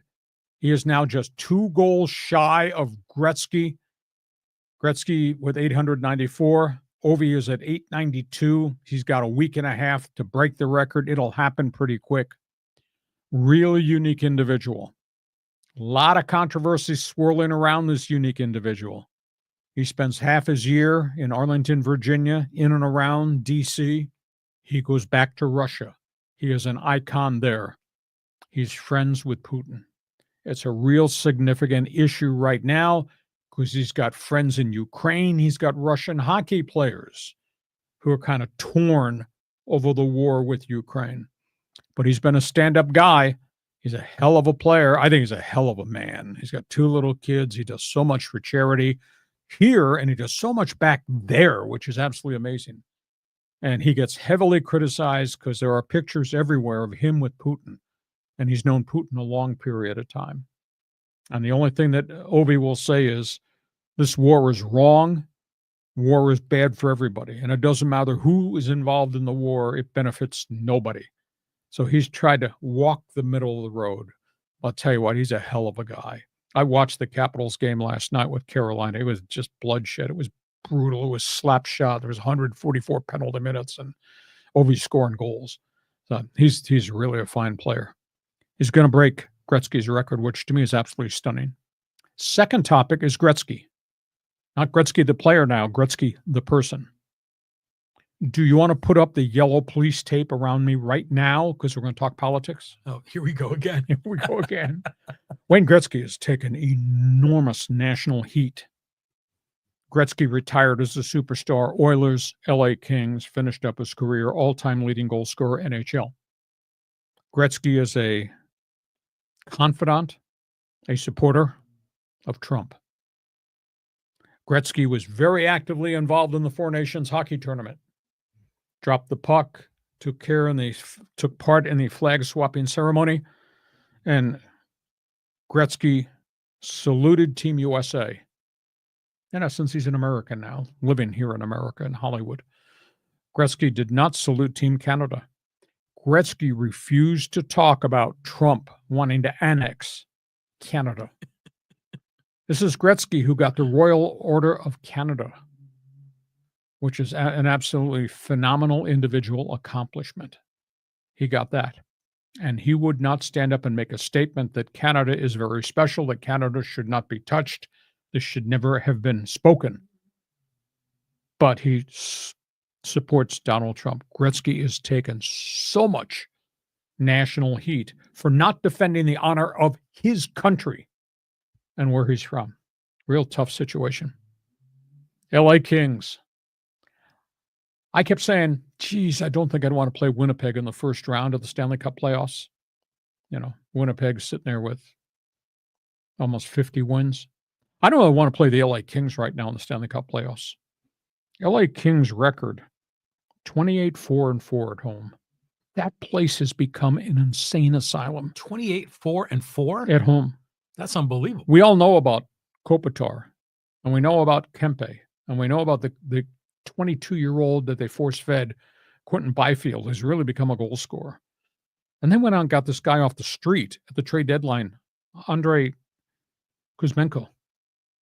Guy's got like 9 points in his first 4 games with the Kings. He's given their third line and fourth line oomph, scoring goals. And obviously, they may have a Vezina Trophy candidate goaltender in Darcy Kemper. I don't know that I'd want to play the Kings in the first round of the NHL playoffs. And suddenly, if I'm Edmonton with all these injuries, and by the way, the Kings have in their pocket all the receipts from the last 3 years when the Oilers knocked them out in the first round. Right. I don't know if I'm Edmonton or Calgary. I don't want to play the LA Kings in the first round of the NHL. So that's my opinion. You want to talk about Ovi? You want to talk about 99 Gretzky? You want to talk about Kings puck? Go ahead. Just the way you were describing that Ovechkin score, it just was setting up to be like a screenplay for a movie. I mean, let's kind of go a little bit on a fiction angle. Imagine if like Ovechkin was like a KGB agent, and he's working in Washington, D.C. and he goes back and forth and he meets with Putin. I mean, I'm not saying he is that, but it sets up like a movie script, doesn't it? It's really something. I mean, he has been very vocal. He has not denied that he's had this long time relationship with Putin before Putin even became president, but he won't take a political stance. And he's really bothered by the war, but he said a war anywhere is not good for anybody. So it's been hard on him, and he knows so many players have been barred from Russia and from Belarus from playing in any international hockey. And that includes the upcoming Olympics. If this thing is still going on, International Ice Hockey Federation may not allow Russian and Belarusian players to participate in the Winter Olympics again. So he knows the penalty. The innocent players, they've been victimized by this whole situation. Well, don't the players get to play, but under like a generic banner? I mean, yeah, don't they get that? They supposedly, yes, but they've not. Yeah. Russians have not been allowed to play in any of the other international tournaments. Yeah, so this is just, I mean, the politics and the world affairs are screwing up the purity and the joy of sports. Yeah, so we got that. You want to play the LA Kings in the first round? Good luck to you. Yeah, I mean, they're rolling. The 28-4-4 record is unbelievable. I want to just mention Gretzky and the story you shared. It's sometimes these athletes, they get asked all these political questions all the time. And some athletes will respond and then they get hate. Other athletes are saying, I'd rather not respond. And then they get hate, So sometimes it's like the journalists are sticking a microphone in their face, asking them questions they're not really prepared or they really want to respond to. So you're working at 690 and I'm giving you the microphone to go cover a press conference with 99 and you're not going to ask him the most important question about why have you not defended your home country based on what this current president has said? Is that the most important question, though? That's the question that everybody wants to know is why the silence? And this is the guy who got the Royal Order of Merit. I interviewed Gretzky. He wept on the interview the day he got it. When the Prime Minister gave him the Royal Order of Canada, it's the most significant honor a Canadian could get. It's like a knighthood. Yeah, it's like going back to old English days, like when the Queen knights, and they call him Sir Lewis Hamilton, Sir Paul McCartney. Exactly. I mean, I don't know. Should Gretzky have an opinion? That's his country. Yeah, but he's, I mean, talk about a guy that's playing both sides because he's an American, he's a Canadian, that whole thing. I remember some people I knew told me that Gretzky's kids were playing baseball, and they were in the travel ball circuit. So I remember he's down here in Southern California. So I don't know. I can appreciate a guy when he just wanting to take a step back from this, but maybe to your point, because he's been given that royal order, that honor, he's kind of now has to defend his team, his country. Yeah. Oh, it's a tricky spot. He's taken unbelievable heat. Okay. Should I give you the yellow police tape back now? We'll just finish up. Podcast Hockey Hotline is open. I'm sure somebody from the old Canada Network's got an opinion. We won't know it till you jump on board in the fans forum chat box. Last topic on the table. We're going to check the notebook here. Yeah. The high-speed sports wire. Here we go. Talking, Harry Kane at the top of the list. Yeah, we're going to talk soccer and we're going to talk a little bit of golf here. Let's talk about this name. Because I cover everything, including the English Premier League, this name he is a great player. His name is Harry Kane. He played forever in the English Premier League, and he wound up going to Germany as a free agent on a transfer, plays for Bayern Munich. It's been struggle. It's a different culture. It's not quite what he thought it would be. There are rumors out there Harry Kane may ask for his early release from Bayern Munich, leave Bungalisa, and maybe go back to the EPL. That would set up a bidding war of enormous proportions. He's a really good player. The current modern-day player, it's been a terrible year at Manchester City. I mean, they had a couple of years run with the guy out of Norway, early in Holland. He's now gone for the rest of the year. Severe high ankle sprain. He scored 30 goals this year. He's been hurt all year. Whole team has been hurt. But he is now gone. And that's a big setback for Manchester City. PGA Golf. Rory McIlroy maintains he'll be ready to go to Augusta next week. He's not playing this week at the Valero Open in San Antonio, which is the tune-up for the Masters. He's being treated for elbow problems. Right arm, it's really plagued him, hasn't played very consistently. I'm led to believe there may have been an injection, a cortisone injection in the elbow. That takes a couple of weeks to come back from, but he's out. And this story in Argentina is just the dimensions and depths of the story are just horrible. Legendary star Diego Maradona passed away at age 60. Enormous health problems. His body had fallen apart.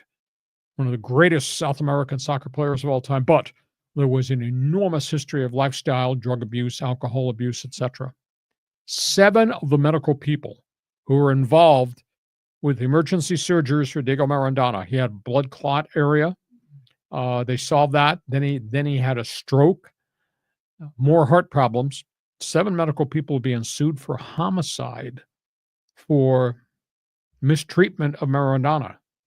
Well, these people have been paraded across the stand, been vilified by the national media in South America because it was Maradona. Autopsy reported that Diego Maradona at age 60 had a massive enlarged heart, twice the normal size. Oh my God. And that came from lifestyle more than anything else. Yeah. He had a terrible blood oxygen hemoglobin problem. That comes from lifestyle. There were no drugs in his system at that point, but he had a history of tremendous abuse. And he had what I think the correct term that I read was critical liver cirrhosis. How he ever got to age 60 is beyond me. But the 7 medical people, from surgeons to personal physicians to hospital people that treated him at the end, are all on trial for, in essence, homicide, aka murder. No. A different society, obviously, in South America or in Argentina. It's just a horrible story. But I mean, I've watched him as a star. He was phenomenal. He carried the flag of soccer for Argentina, for South America, forever and ever. But at the end of the day, we also knew who he was, how he acted, and what he did, and all of his lifestyle caught up to him. And he died at age 60 with a lot of complications. But boy, for them to drag all those doctors in and put them on trial for, quote, homicide, where the autopsy report said this is what's wrong with this guy. It's an amazing story. Okay, John, you want to talk soccer? You want to talk golf? Go ahead. Yeah, I think Argentina thinks of him as a national hero. You know, it couldn't be his fault, you know, that all the booze and the alcohol and everything else. But when I saw that story, you know, I mean, it's a tragic way to end your life, but I wasn't surprised, you know, because I knew he, you know, had an active lifestyle. Just a couple other quick comments is, by the way, Harry Kane has got to be one of the funnier sports names out there, right up there with Dick Trickle and a lot of the others. But let's talk of Rory McIlroy for a minute. And I just want to do a little bit of a turnoff here. The Valero Open is this weekend, and some friends of ours, their son qualified and is going to be in this tournament. You know, so we're really excited. This young man's name is Patrick Pockles. And he went to Cal State Long Beach, was on the golf team there. And he had been working hard, you know, as a golf pro, and then kind of working his way up. And he finally got, you know, the invitation. So he's going out to the Valero Open. His parents are flying in to watch him. And so we're just real excited to see how he does. That's cool. That's really cool. And the tour right now is headed to the Masters. And the guys from the LIV will be part of the Masters tournament. Not all of them, but a chunk of them will be there at Augusta. And right now, Scotty Scheffler is rounding into form. Rory's had a good first half start to the year. Unfortunately, Xander Schauffele, because of these rib problems, he's not playing very well at all. He's really behind the power curve. So Scotty Scheffler right now is carrying the flag, and McIlroy is right there with him in terms of this is the next group of stars we think are going to dominate the tour. I'm a big McIlroy fan, but he's been a star for a while. Yeah. I mean, but he went through a drought too. Yeah. He did go through a drought, but he's got to be in his 30s, right? Yes. I mean, yeah. So he's not one of the super young guys, but you know, it's still, you know, Scheffler and McIlroy are great golfers, but you just wish, you know, we had all of those other big time guys, but they'll be there for the Masters, right? Yeah, the ones that have qualified, they will be there. Some of those guys, though, they're not playing very well. They're playing in the LIV. A, nobody's paying attention. B, nobody's winning any of those tournaments. I mean, the Brooks Koepkas and the Dustin Johnsons of the world, they're not doing anything on that tour. By the way, nobody's paying attention. Here, I just dug up a stat this morning. Get this. Last week, the TPC, the final round, average viewership, 6.2 million for the final round of the TPC at Sawgrass. That's not that good. 6.2 million? Is it? Oh, hell yeah. Well, I'm thinking about NFL games. None. That's a whole other world. Sorry. So up here, 6.2 million. Yeah. Right. Final round for the opening tournament in Singapore for LIV. Yeah. 32,000. 30. Oh my God. I thought you were going to say 320,000, which is bad. 32,000. Yeah. 6.2 million. That's unbelievable. I hope those guys, Koepka and those guys, hope you're enjoying money because nobody cares. That's really sad. Well, it just goes back to the point. It's like, how can Live Golf be a sustainable business model? I mean, it's clearly just being funded out of the back pockets of the oil money. Exactly. But it's the fourth year of this. No progress whatsoever in terms of growth, identity. Just I saw those TV numbers. This is the worst I've had. LIV has never had an impact on American TV. And this got to be one of the lowest ratings I've ever seen. Well, you know, just kind of an angle on that is I was talking to my buddy Dennis, and he said, he was asking me about the difference. We're having a good sports conversation. He says, hey, did you watch that golf event? You know, the one that's like a video game where they play, and he's talking about that. And Tiger Woods creation. Yeah. And so I'm thinking to myself, we're talking about a video golf tournament with legit golfers. They averaged about 1 million viewers per week. It's concluded its first season. It's gotten mixed reviews, but anyhow. But we're talking about that and not about Live Golf at all. Yeah. And then, you know, some of the win has come out of the sales of the PGA. Sure, but not to the tune of the collapsed mast of LIV Golf. I mean, these people are killing the golden goose. I concur. And by the way, merger talks, no progress. Yeah, they're killing it. Okay, all things. We put a lot of topics on the table. We do sports talk the way it should be done. Stop laughing. Damn good, this podcast. This podcast brought to you by DIXIELINE Lumber and Home Centers, 9 locations to serve you in San Diego. Build it, fix it. We guarantee you will enjoy it at DIXIELINE Lumber. Best part of the show after we've done our job is about to happen. It's called Fans Forum. John, we got newbies here who have just joined us on live stream, don't know what Fans Forum is. So just quickly explain where it is on that box and how they get involved. Yeah. So if you want to get involved, you have a question or comment, on Facebook, X, or on YouTube, just type in a comment. Like normally where people leave the comments below the video, we'll get you involved in Fans Forum. We'll see you here up on our screen. Okay, let's fire away. We got a lot to cover here, short period of time. Fans Forum about to begin. Green flag, go. Green flag, go. Let's go here to Matt. And he says, Quintera went over the metrics. Profar had career highs in. He was obviously juicing last year. He was lucky to be an MLB roster in 2023. Well, that's why he got a $1.5 million contract. It was minimum. He had to prove himself, but he proved himself. But the only glitch to that is the reality that he was drug tested 8 times, and they drug test you anytime they want. They call you, you got to be there, and you got to take the test.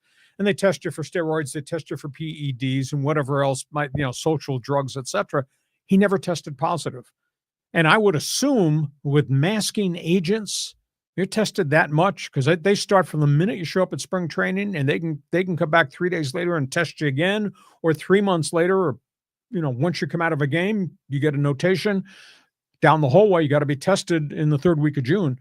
There's no advance notice. It's right there in front of you. But he tested clean every time. So it leads me to believe he took something in the off season. And I understand supplements and guys do stuff, but why would you take something beyond what you normally have taken without going to the team trainer or going to the medical people that the union provides you and say, I have been given this.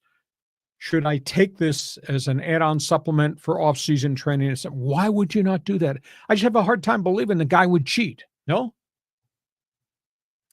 Your old colleague used to say, Jim Rome, if you ain't cheating, you ain't trying. So, we like Profar. We love Profar. I don't want to disparage his character. I just know that it's such a competitive business. They're going to be looking for an edge. And people might have said, hey, man, you take this and it's masked, and we'll mask the masking agent, and they've got all these schemes to get around it. I can imagine that's kind of going on. So, we need to find out more facts. Some of this is rushing to judgment, making certain assumptions. You just hate to see it because Profar is a good dude. I saw a guy on Twitter posted the stats of Profar's season last year compared to the final season before Robinson Cano's first drug suspension, and they were almost identical. Okay. So matters of the opinion, Profar is a cheat. You got an opinion? Feel free. Fans Forum chat box is open. Let's move on. Next one, John. Okay, we'll get Matt one more time because he's putting money behind it. And he says, hey, opinions on the direction of sports radio and podcasts. Well, sports radio has changed. Corporate ownership has really wrecked local radio. It's a big issue.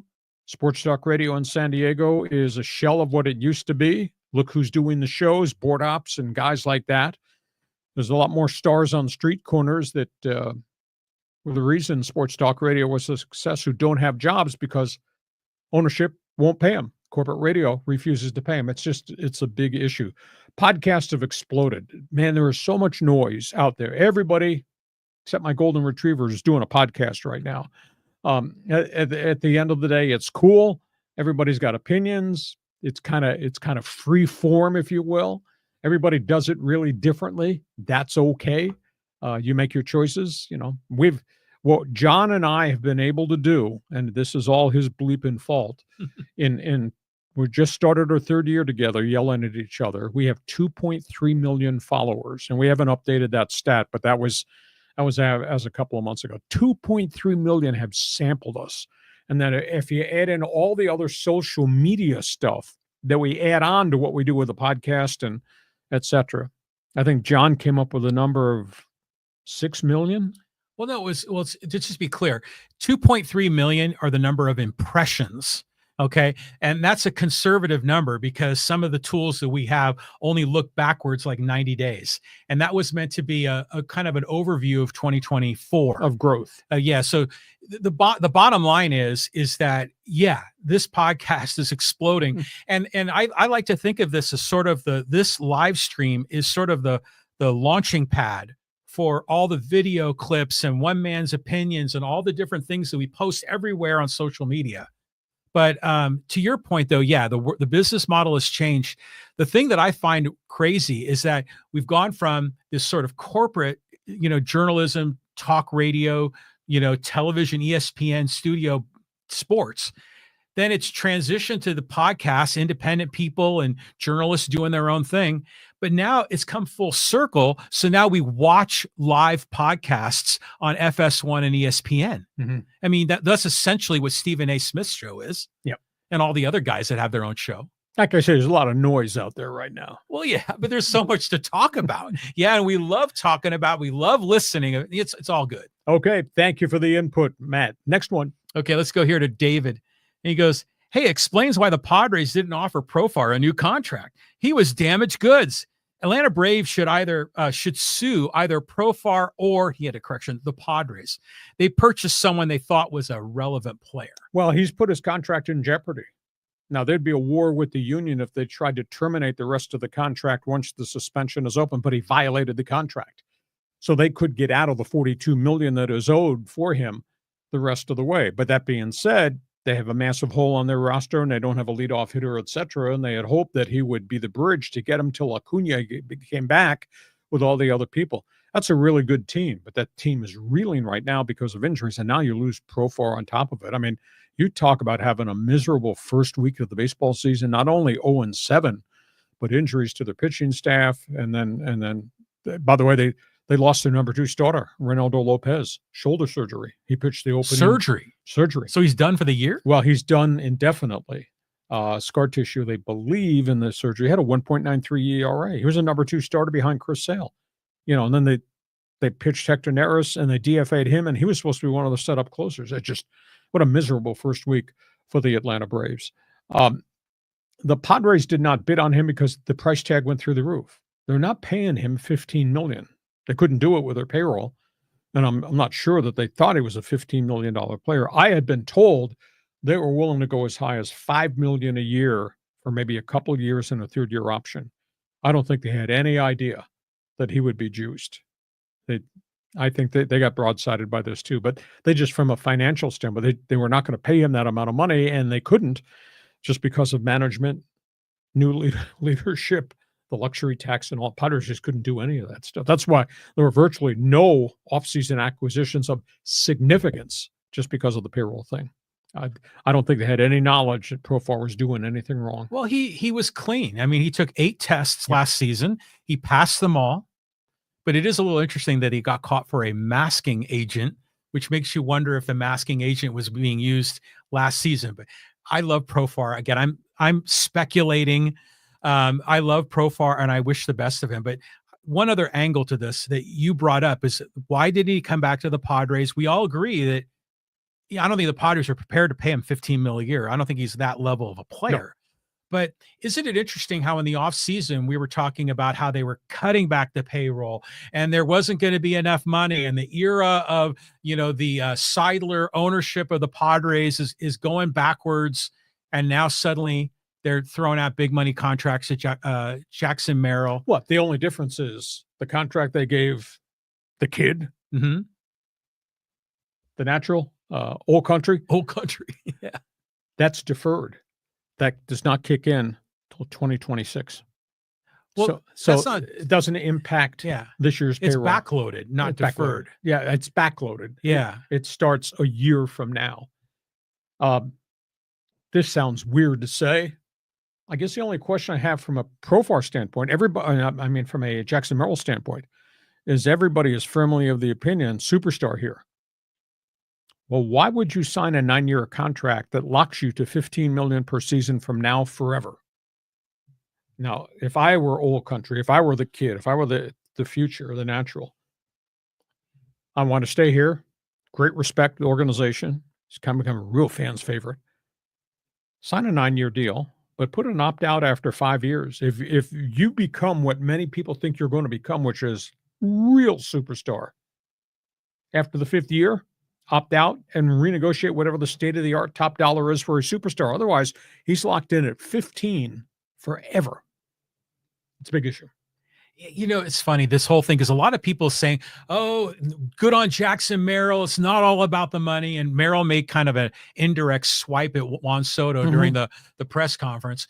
And people are thinking like, yeah, he just kind of gave in, that the Padres got a sweetheart deal. I look at it differently. To me, this was like a win-win. Merrill got what he wanted. The Padres got what they wanted and needed. And then there's room there to surround Merrill with other great players. So he's got a good future ahead of him.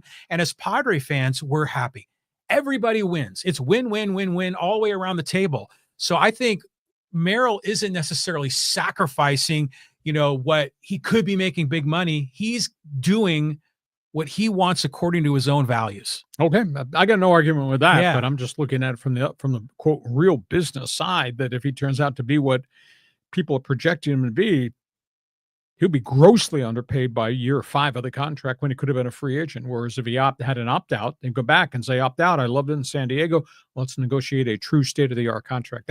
Well, he could also get hurt and his career could be over. Either way, whenever you sign guys this early in their career, both sides are taking a gamble. On we go. Fans Forum. Next one. Okay, let's go here to Carlos. He goes, Lee, the Dodgers won an NL record 111 games in 2022 and 106 in 2019.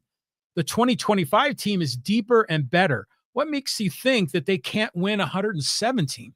Anything is possible, but understand there's some really good teams. By the way, Dodger Blue goes to Philadelphia on Friday night. Big weekend series. You got Philadelphia. You got Atlanta, you got the Mets. You obviously got the Padres and a really improved Arizona Diamondbacks team, which was pretty good last season. So there's a lot of, there's not everybody in the National League on that schedule is a walkover. No, you're correct. The Dodgers are really, really good, but it's such a grind of a season. And, you saw how many injuries the Dodger pitching staff had last year. Who's to say some of that might not reoccur? Granted, they got a lot of guys coming back, and there's still a bunch of guys on the DL that they think are going to be ready to pitch, as May turns to June. So there's still some more arms to be delivered. But to win right now, to win 110, that to me is an enormous ask just because of the injury factor in Major League Baseball and the fact there's some pretty good teams in the National League. Yes, no, full of crap. You agree? What do you think? Well, I can't imagine, assuming everyone stays healthy, that there will be any game this season where the Vegas bookmakers are going to have the Dodgers as the underdog. Mm-hmm. I mean, it doesn't matter. They could be on the road playing Philly. They're going to be favored, and then they're probably going to have a lot more fan money behind them too.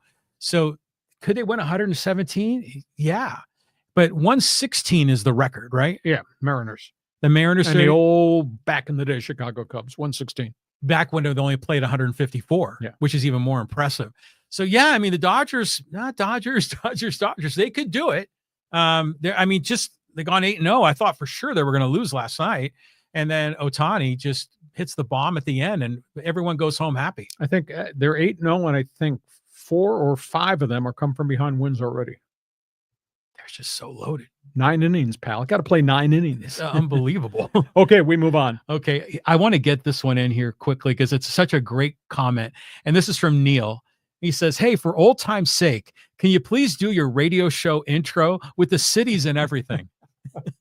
From Baja to the Canadian Rockies, up and down the West Coast, I want to talk sports with you. What was the favorite phrase? Encinitas, El Cajon, get off your ass and get on the air. That work? There's just you always would do the alliteration with like you say, Escondido, El Cajon, Encinitas, because they all started with E. Yeah, I'd like that. And then sometimes you would call out little neighborhood names in there just to make it work. And the Jim Rome likes to always say, talk to me, Rancho Santa Margarita, which is really long. You probably use that. I always walked around looking to hit somebody's hot button. Thank you. You did. You did a great job back then. Brilliant. You're still hooked. Yeah. What the hell say about you? It was just great radio back in the 90s. I think that's awesome. Okay, let's bounce around here. And Jason says, Niners having a white flag? Not even. big draft coming. They do have a lot of draft picks, but that means you got to hit on a whole bunch of draft picks. They've gone through a transition. I think it'll be hard on Kyle Shanahan. I mean, there's no doubt that he's got Brock Purdy, but they do have Christian McCaffrey, but there's an injury issue there. And then they traded Jordan Mason. There is no Debo. Ayuk is not going to be ready to start the season. They don't believe.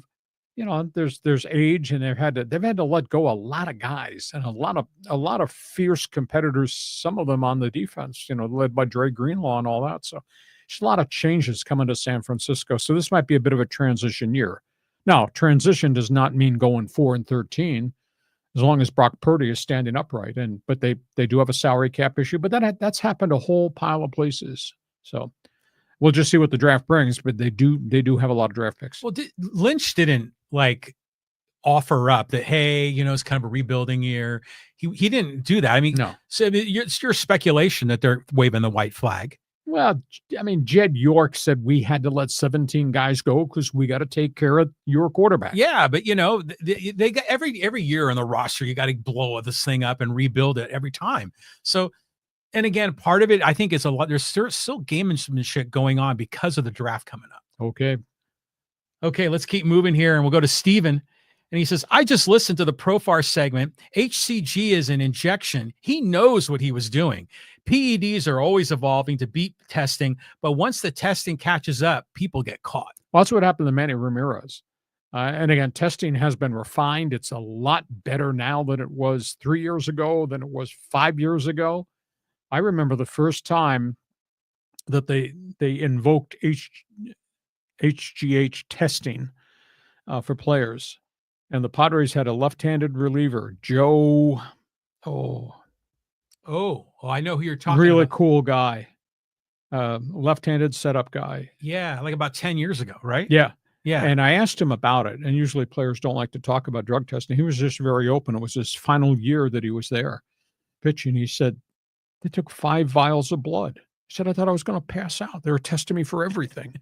But again, the testing procedures are better. The protocols are better, and it's tougher to beat these things. But yet, I mean, there's still suspensions in baseball for PEDs, but most of them are involving Caribbean kids, very young, who don't have knowledge, who are buying stuff off the black market in all these Caribbean cities. And they play baseball because they're trying to get the hell off the island and trying to get into pro sports and make a payday and all that. To have a veteran at this point of his career, I don't believe anybody on the major league roster last year, anybody tested positive for any of the HGH meds, which is a PED and a steroid. Not one person, because the players, I don't think they're beating the system. The players just aren't dabbling in it, but the bulk, there might have been 31 guys in the minor leagues from rookie league all the way to AAA that got suspended for 40 to 80 games last year because of those positive tests for HGH or PEDs. But those are young guys who I just don't think have very much knowledge about what to do, what not to do, and what decisions to make. Yeah. I mean, if you're on the Dominican Republic, I mean, that's a whole other thing. World. Yeah. And these kids, they want to be superstars like the heroes. They want to go to America. And it's hard for them. So I understand that.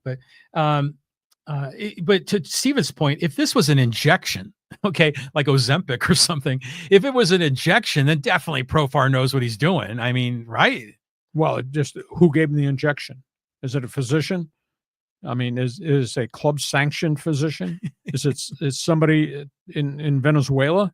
Well, wasn't it like Canseco getting shots like up in his buttocks? Yeah, that was back in the 80s, 50 years ago. Yeah, like they were in the clubhouse talking about it. And by the way, speaking of drug tests, did you ever remember the Whizzinator? Yeah.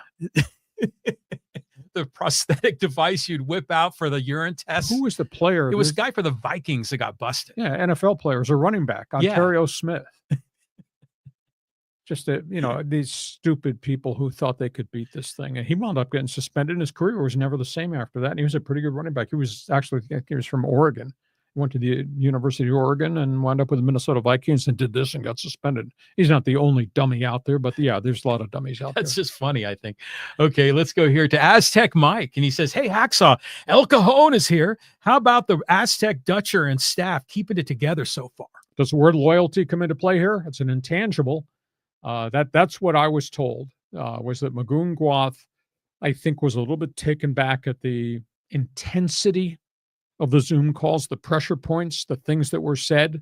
Not that anything was wrong, but I think when he stepped back, took a deep breath, and he understood the relationship with Dutcher, and then I don't know if it's a fear thing, maybe it's a maturity thing.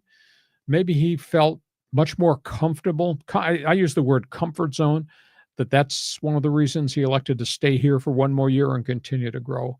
Hopefully he doesn't go to the NBA, change his mind, and get influenced, because he's not ready for that. Another year here would be really, really special for him. So, but I do think the intangible of Dutcher relationship, history, legacy, I think that weighs into this conversation.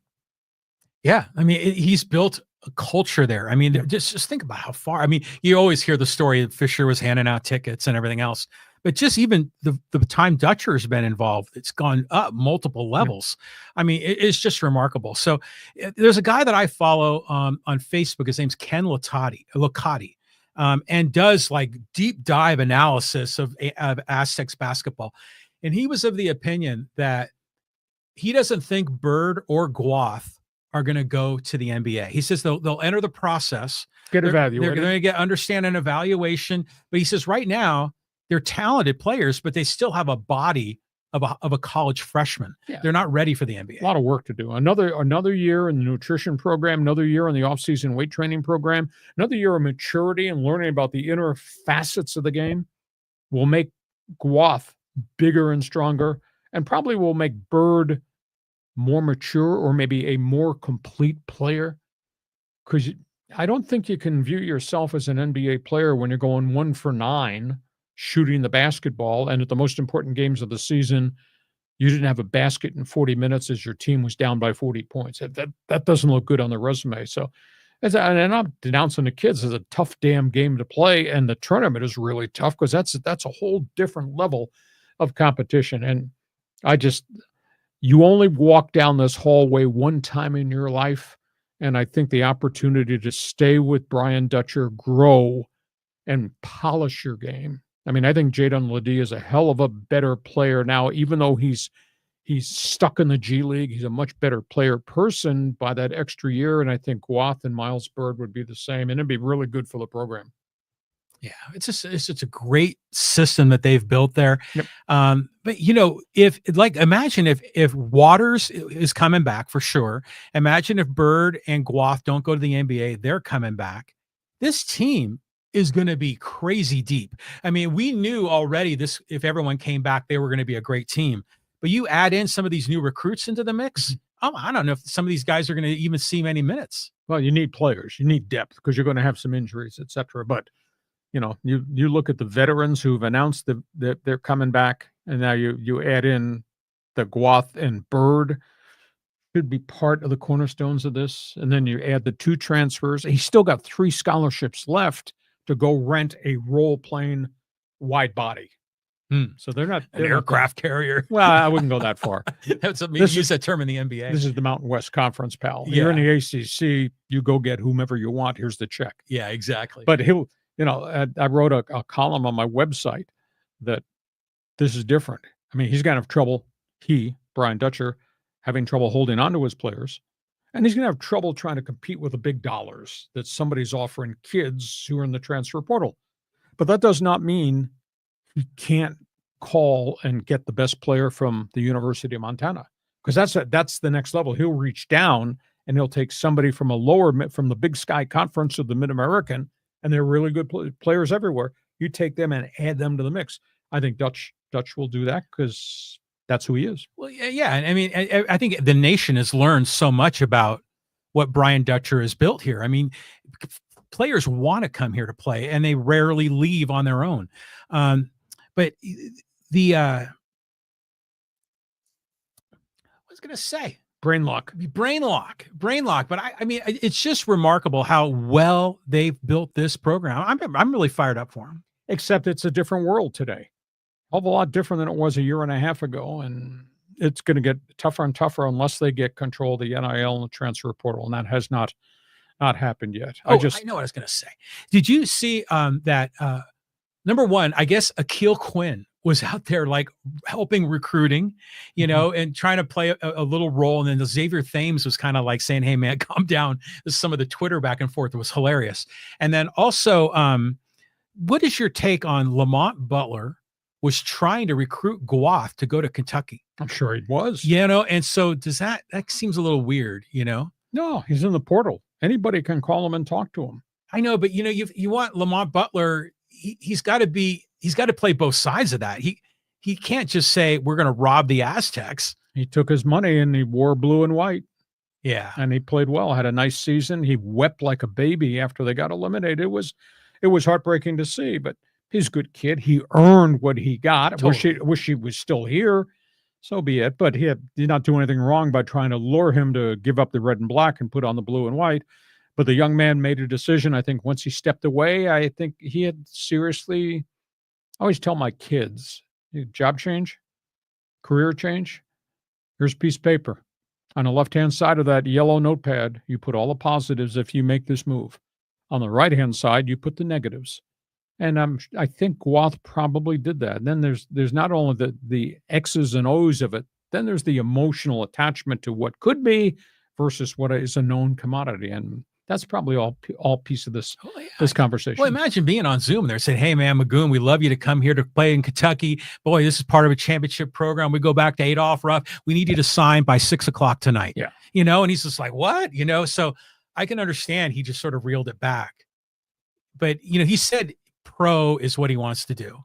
So I love the fact he's going to put himself into the process. To the evaluation. And let's see what happens. Okay, we move on here. We got to hustle. Go ahead. Okay, let's get a quick fun one here to Joey, and Dodger fan, Laker fan. He says, love the show. Hey, give my girl a shout out. I'm trying to get her to watch the show. Joey Yarborough's got good taste. Lady in his life. I bet she's got good taste, though. I don't know why she's hanging with him, but she's invited to participate too. We ought to offer $1,000 to get somebody on the ladies' line. They'll come out of John's checkbook. Yeah, right on. Okay, let's go here to Callan. He goes, afternoon, gents. All right, Saw. Coming down the stretch of the NHL regular season, who do you not want to face right now? Winnipeg, the Red Hot Blues, the Kings at home, Le Habs? React to me, damn it.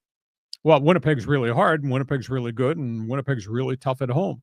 Kings are unbelievable, 28-4-4 at home, and they're scoring goals from people they didn't expect to score goals, so that's been a real positive. I can't believe St. Louis is St. Louis. They won 9 in a row or 10 in a row.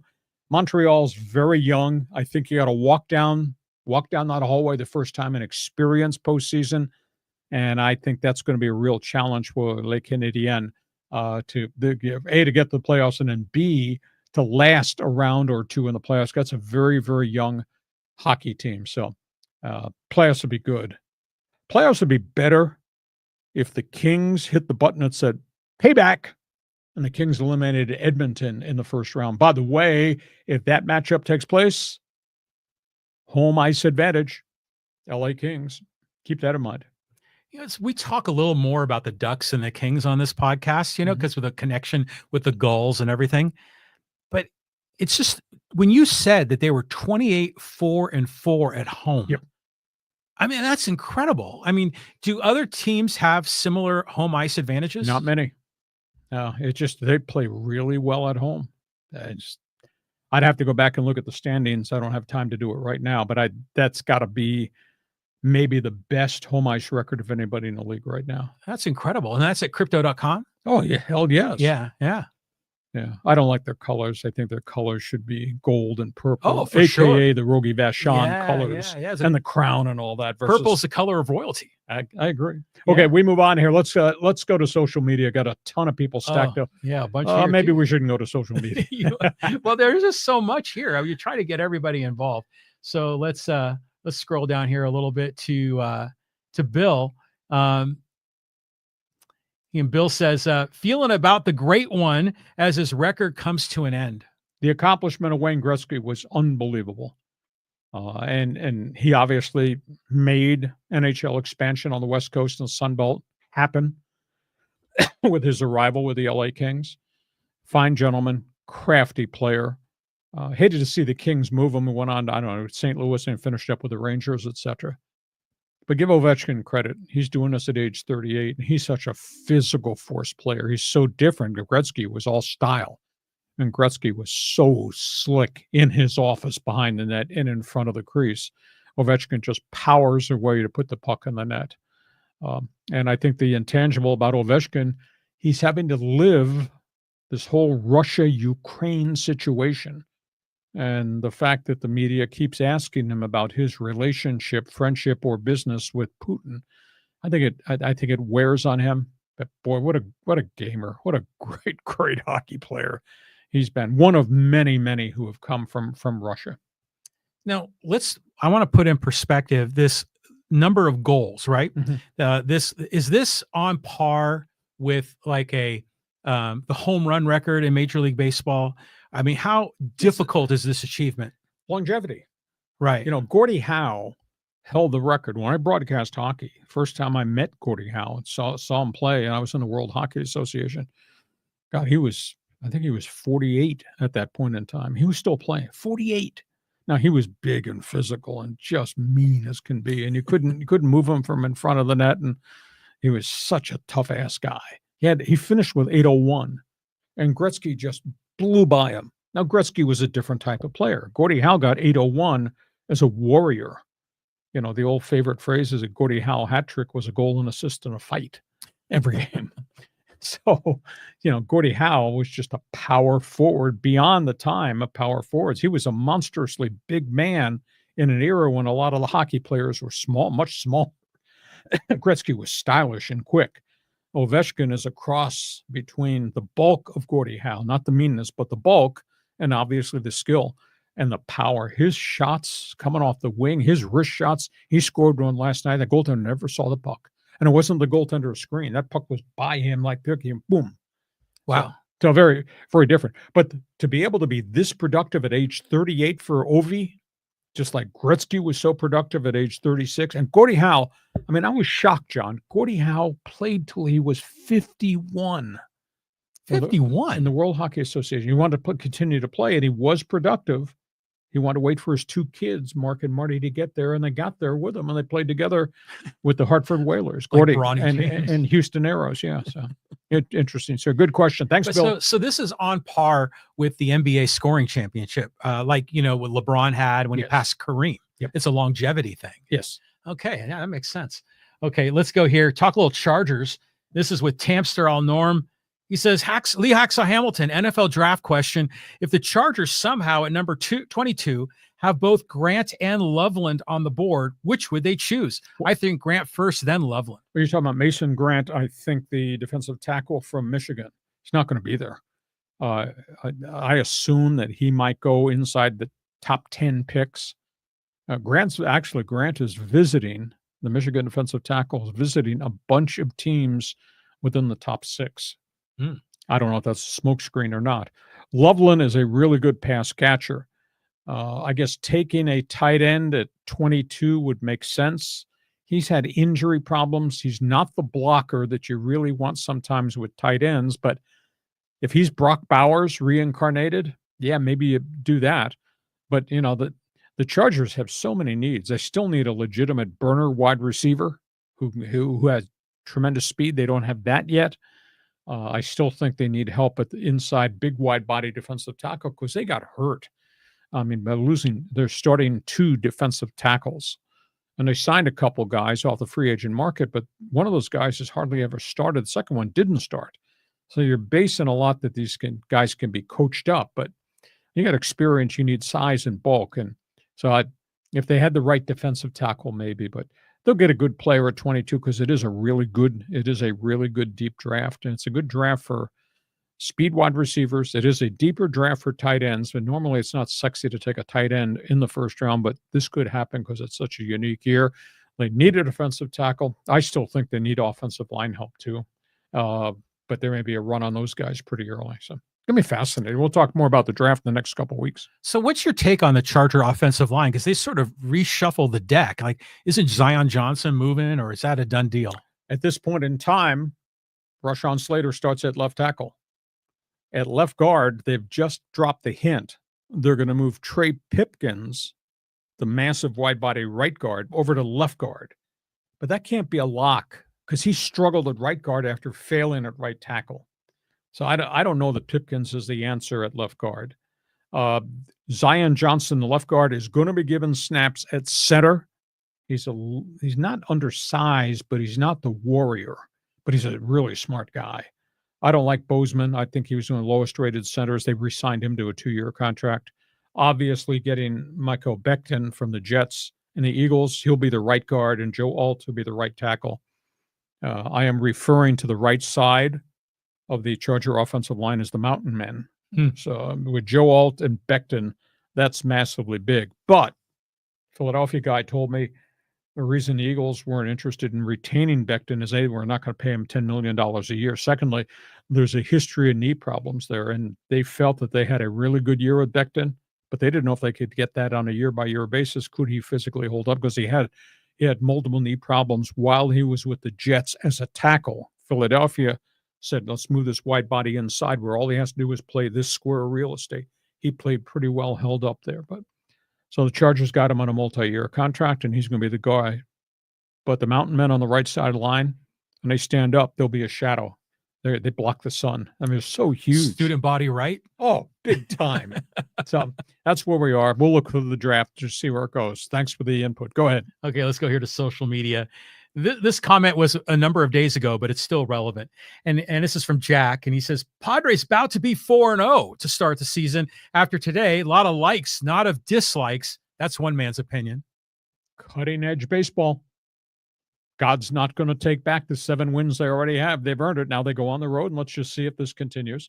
But to me, the intangible thing, nobody's talked about it, nobody's written about it, is the top half of the batting order, everybody is having a wicked start because they're all healthy. Tatis is healthy. Machado is healthy. That's huge. Those guys are both hitting over 400. So, end of the day, so far, so good. Let's just see where they go as they head out to Wrigleyville, play the Cubs, and we'll go from there. But this pretty cool start. And like I said, the picture that I got in my head is after yesterday's game. Right there, they took a picture of the scoreboard. Gold banner, brown lettering, sweep. Pretty sweet. Cool. You notice they're using that new font. I'm not big on that either. I get a sense that might be a lead into something new they're going to do with the uniforms a year from now. Done. Or the City Connects or something, but it's just a different way to present it. But you got to love this. And, like we were expecting all these veterans to come in and sort of flame out, but Yuli Gurriel had that one RBI single through the 5.5 hole a few games ago. Do you think he has a chance to be productive all year? I think he'll be a role player. Sheets is hitting 444. Yeah. Now, has he reinvented himself? Have they found something? And if they have, then Victor Rodriguez, hitting coach of the year. The White Sox are in Chicago. One of the beat writers wrote, how come nobody in Chicago could unlock the mystery of Gavin Sheets, and yet he goes to San Diego and look what's happened? So we'll see if this is the real deal. But he's playing with great confidence, and he's putting the ball in play, and he's hitting some bombs, and so far, so good. Yeah, the White Sox are like the Padres farm team. Usually you say that with the Yankees and the Royals or something. All right. Okay, let's go here to talk a little torpedo bats with Quackiny 5.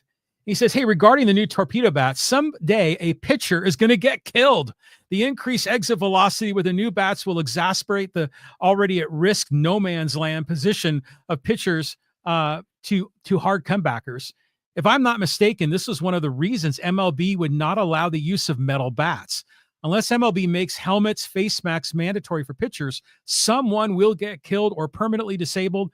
Bobby Miller was very fortunate he didn't get seriously injured this spring. Well, he was, because that he got hit up here, the hard bone part. If that had come down here, it would have been just catastrophic. And I mean, we're talking severe eye injury to the Dodger young pitcher. It's interesting, though, the reaction, the torpedo bat idea has been out there for the last year and a half, and guys have experimented with it, and other people said, nah, I'm not touching this. I'm not changing what I'm doing. It's got me to the major leagues. Other guys are doing it. I don't know if this is going to take off, or is this an aberration, et cetera. Baseball is allowing it. The thing that I talked about this last week, thing that to me is the most unique thing, is the torpedo bat has to do with the arrangement. How can I put this over here? The arrangement of how thick the wood is here goes down. And just before you get to the top of the label, then the bat comes in like that, and it's a thin thing going down to the handle. So my whole theory is I'm jamming you. And if you're going to hit on the inside corner, you're going to probably hit down here, and the bat's going to break. Now, if I lay it out over the outer edge of the plate, where the bulk of the big bat is, you're going to probably hit one out of the park on me. But we'll see. A lot of guys have said no. Mike Trout said, yeah, I experimented. I'm not touching that thing. And to me, this is a lot like the tush push. You know, it's an innovative idea within the boundaries of the rules, and no one had really thought it through to this extent. But it's been approved. The weight and the length of the bat has been approved by Major League Baseball in terms of where the thickness is versus where it's thin. So baseball's already signed off and said, this is okay, it's legal. Yeah. I mean, I think it's an interesting development. Plus, it gives people in the media something to talk about. Okay, let's keep going here. Talk some NHL. This is with Dave, and he goes, Winnipeg was swept in the season series versus the LA Kings. Well, I mean, for the Kings to go in and beat the Jets there, that was pretty impressive. Beating them here the other night, that was impressive. But the Kings are just playing in a different world right now. I think the Kings' record might be 11-3-2 in their last 15 or 16 games. I mean, they're just rocking and rolling. So they're hot going to postseason. So the playoffs will be good because there's obviously some really good teams on the East. And damn, I pay so much attention to everything going on in the West. It's just absolutely amazing. Now, you were talking in the last podcast about how the East and the West, they take the top 6 and then they take 2 wild cards. Yeah. But do they still have those division names like the Norris division and Yeah, they changed. There's the Metropolitan Division, the Atlantic Division. They've rearranged the names. It's not the Norris Division anymore. It always reminds me of Chris Berman and the NFC Central. But now when this is interesting to me, it's like the way schedules are built. So are the Jets in the East, the Kings obviously in the West, so they only play each other once at home and once on the road? No, the Jets are in a different division, but the Jets are in the Western Conference. Oh. Okay. West Manitoba. You cut class today? They taught geography at UCSD, right? Yeah. Well, you gotta. Yeah. You went to the beach. 2/3 of the population is on the East Coast. So sometimes you forget that. Yeah. Everything west of Minnesota is in the Western. But they're Conference. in a different division. Yes. Right. But both in the Western Conference. Yes. Okay. All right. Playoffs are going to be great. They start in a couple of weeks. Okay, move on quickly. Okay, quickly. We'll go here to Silva Girls. Because, hey, Lee, starting to see a negative Padres trend here. Talking about your Padres Peoria problems commentary. Maybe time for a little break from the app. Bud. No. I'm telling you what I like. I'm telling you what I'm concerned about. What I'm concerned about makes a lot of sense. If they have any injuries to their front 3 starters, they're in a world of hurt. Because Darvish is not back and there will be no Joe Musgrove sighting. I'm not being negative. I'm just telling you what my concern would be. So far, so good. 7-0. This has really been great. But at the end of the day, I always look at things from the big picture. Okay. So don't view it that I'm bashing on the Padres. I'm just telling you, this is what I see. This is what might concern me if anything happens. This is where they're strong. You're not calling to say thanks because I complimented them because they're 8 freaking deep in the bullpen. Come on now. You can't cherry pick and say I'm being Mr. Negative. I'm not. I'm just telling you what I are. Is there anybody out there likes the way I do this podcast? Because all I do is get crap. You can't believe my emails, the amount of crap I get. That's okay. Yeah. You do get. John knows what heat I take. That's okay. He shares with me some of the highlighted ones. But to this point here, I think any rational Padre fan going into the season knew there were question marks. And we saw what the Dodgers did, and we're all thinking, oh, wow, we have no chance to win the division. And we weren't sure about the 4 and 5 hole in the rotation. And Darvish was gone. And the bench bunch. And and you got like Yuli Gurriel, and, you're like Gavin Sheets. So the fact that they've won 7 in a row out of the gate, we've got to be overjoyed. They're far exceeding expectations. I concur. And they are really playing with an edge. I think that's the most unique thing to me is this is it just feels like we're in a pennant race. It feels like August, September of last year. They were 43-19, that whole back half of the schedule. That's what this feels like, at least out of the gate. So now they're 50-19, right? That's pretty damn good.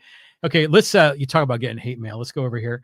And this is from Sean about the whole Trump Dodgers visiting the White House thing. And he says, So sadly, I subscribe to your channel for news and opinions on sports. I love your coverage. I need a place that has no politics because I'm tired of it. Sports is something that can bring people together regardless of political ideology. Whoever you love and hate in politics does not matter to me.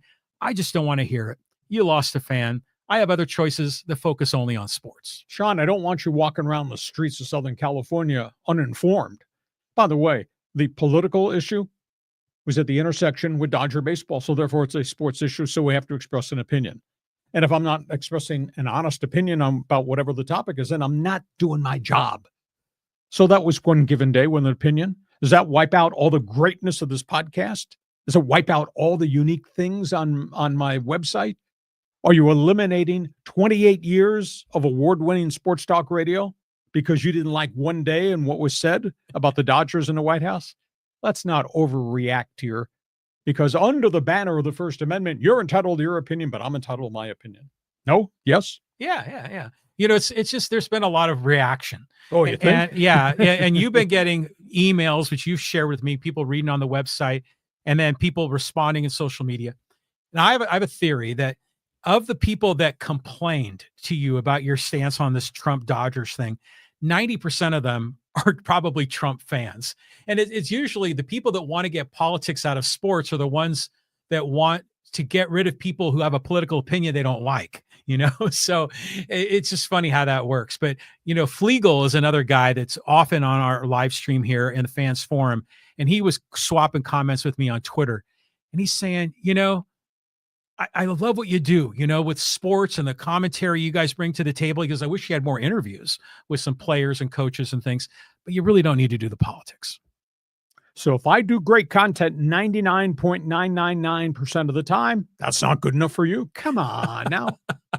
You said a lot worse in the world of sports than you have about Trump in the world of politics. Okay, let's do one more here before we wrap this thing up. Okay, and let's go here, talk some Dodgers, and this is with Elba.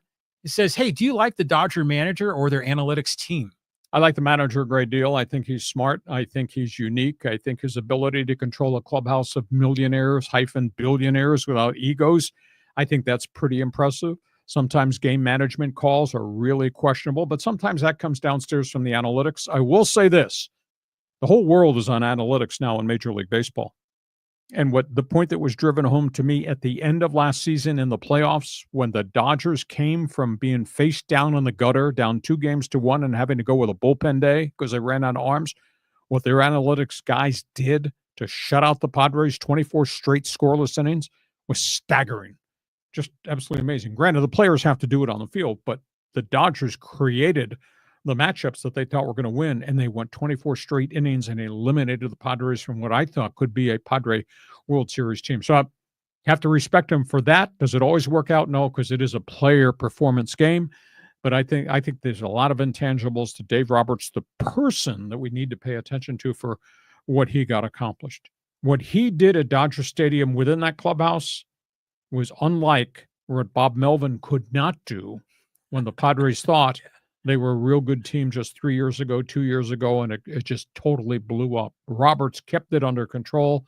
Melvin or Preller, because of whose fingerprints are on what, didn't get it done. That make any sense?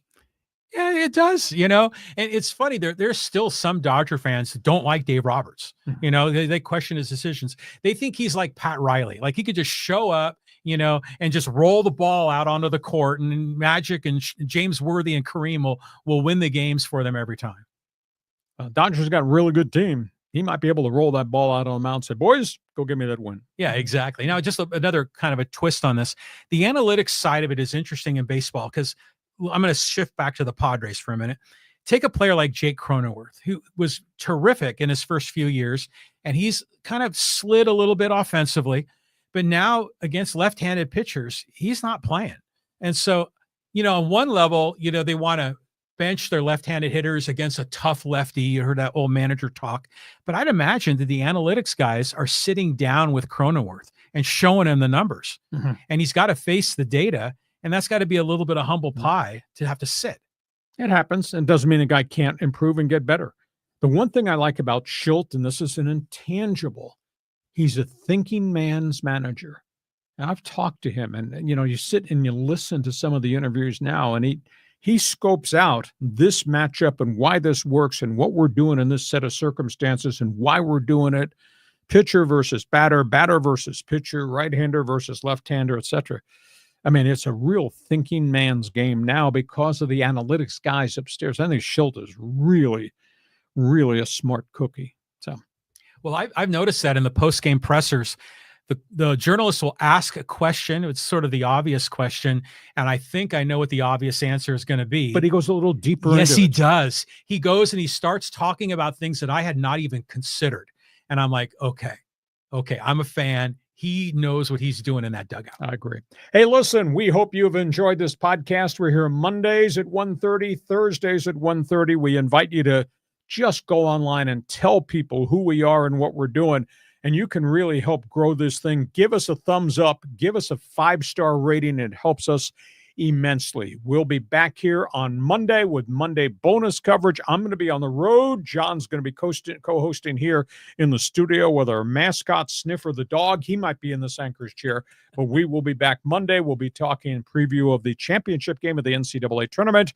We'll be talking, obviously, what's happened in Major League Baseball, talking about NFL, NBA, NHL final weeks of their seasons too. Podcast brought to you by DIXIELINE Lumber and Home Centers, 9 locations to serve you.